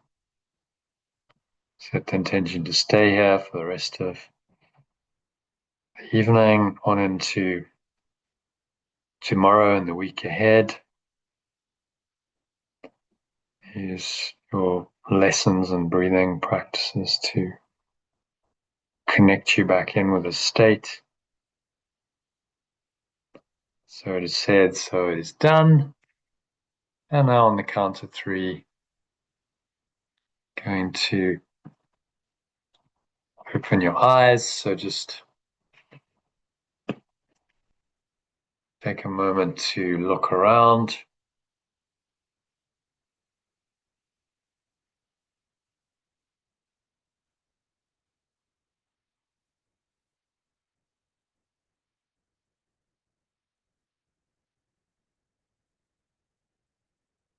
Just noticing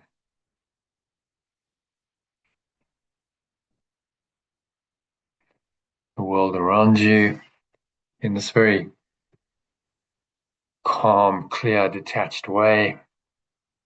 should be well into the parasympathetic nervous system, very calm, peaceful, clear. So notice how good this feels, how grounded you feel. And again, just acknowledge the state. The more you acknowledge it, the more it becomes your default state. This, to come full circle to where we started, is the rock on which you build your life on a solid foundation. This state of awareness, which is the truth. And when the adversities of life come, the winds and the rain and the storms that life can bring, then your internal state isn't moved. Your nervous system is stable, if you want to put it into more scientific terms, and nothing is going to shake you.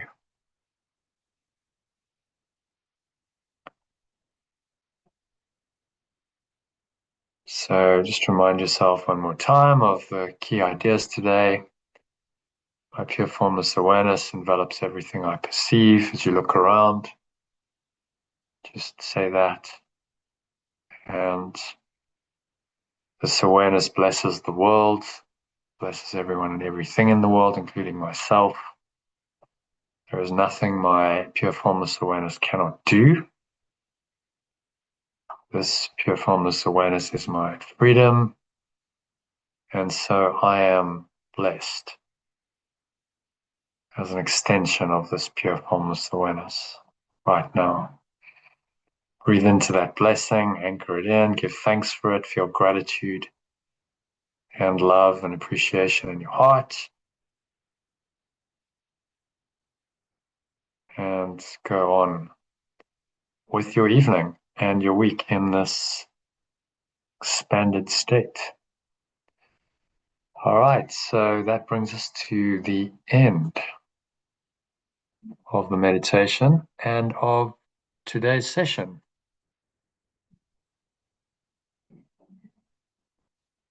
So thank you to both of you, Kim, Elaine. Thank you for joining. Good session, and yeah, I guess I will see you next week sometime. Kim, there is actually a session. I'm doing a session tomorrow if you want to join us at 6:30 your time. Up to you. Thanks for me. Yeah, I won't be able to make it. I've got something Yeah. on. Yeah. Okay. Okay. Well, let's aim for next Alright. week, Yeah. maybe Monday or Tuesday. I'll let you know. Does that suit both of you? Sort of a Monday or Tuesday evening? Actually, probably Monday evening works better for me. Does that work? I think so, yeah. Yeah. Should not, yeah, I Okay. think so far. Good. Okay. So I'll try probably for that. Yeah. I'll confirm on Monday or on the weekend. All right. So see you then, and go well in the meantime. Okay. Good night, Thank you. everyone. Okay. Good Namaste. night. Namaste. Bye. Namaste. Good Bye. night. Bye. All right. So that is a wrap for today. If you enjoyed that session, why not subscribe to the channel? I'm going to be going live 2 or 3 times a week. So you can get all this content free, get notified by YouTube when I go live, or catch the recordings. Maybe you want to take another step in and head over then to lifepool.com, and you can sign up to receive my daily inspirational messages. That includes a quote, something that example of which I showed you at the beginning of the video. Usually some comments around that, more mind training material, maybe some other quotes, as well as a mind training lesson from A Course in Miracles, including a short mini meditation or breath break to call them to help you practice that, and invitations to join these live sessions in Zoom, which you can do free of charge for 3 weeks. So if all that sounds good, head over to lifepool.com, just put in your mobile number that you use for Telegram. You'll need to have Telegram installed on your device, and you can then get access to all that content completely free. So I hope you'll do that. Maybe I'll catch you in one of these live sessions. Thank you for watching or listening, and namaste, which means the pure formless awareness in me acknowledges and honors that same pure formless awareness in you. I'm wishing you much love, peace, and joy in that awareness.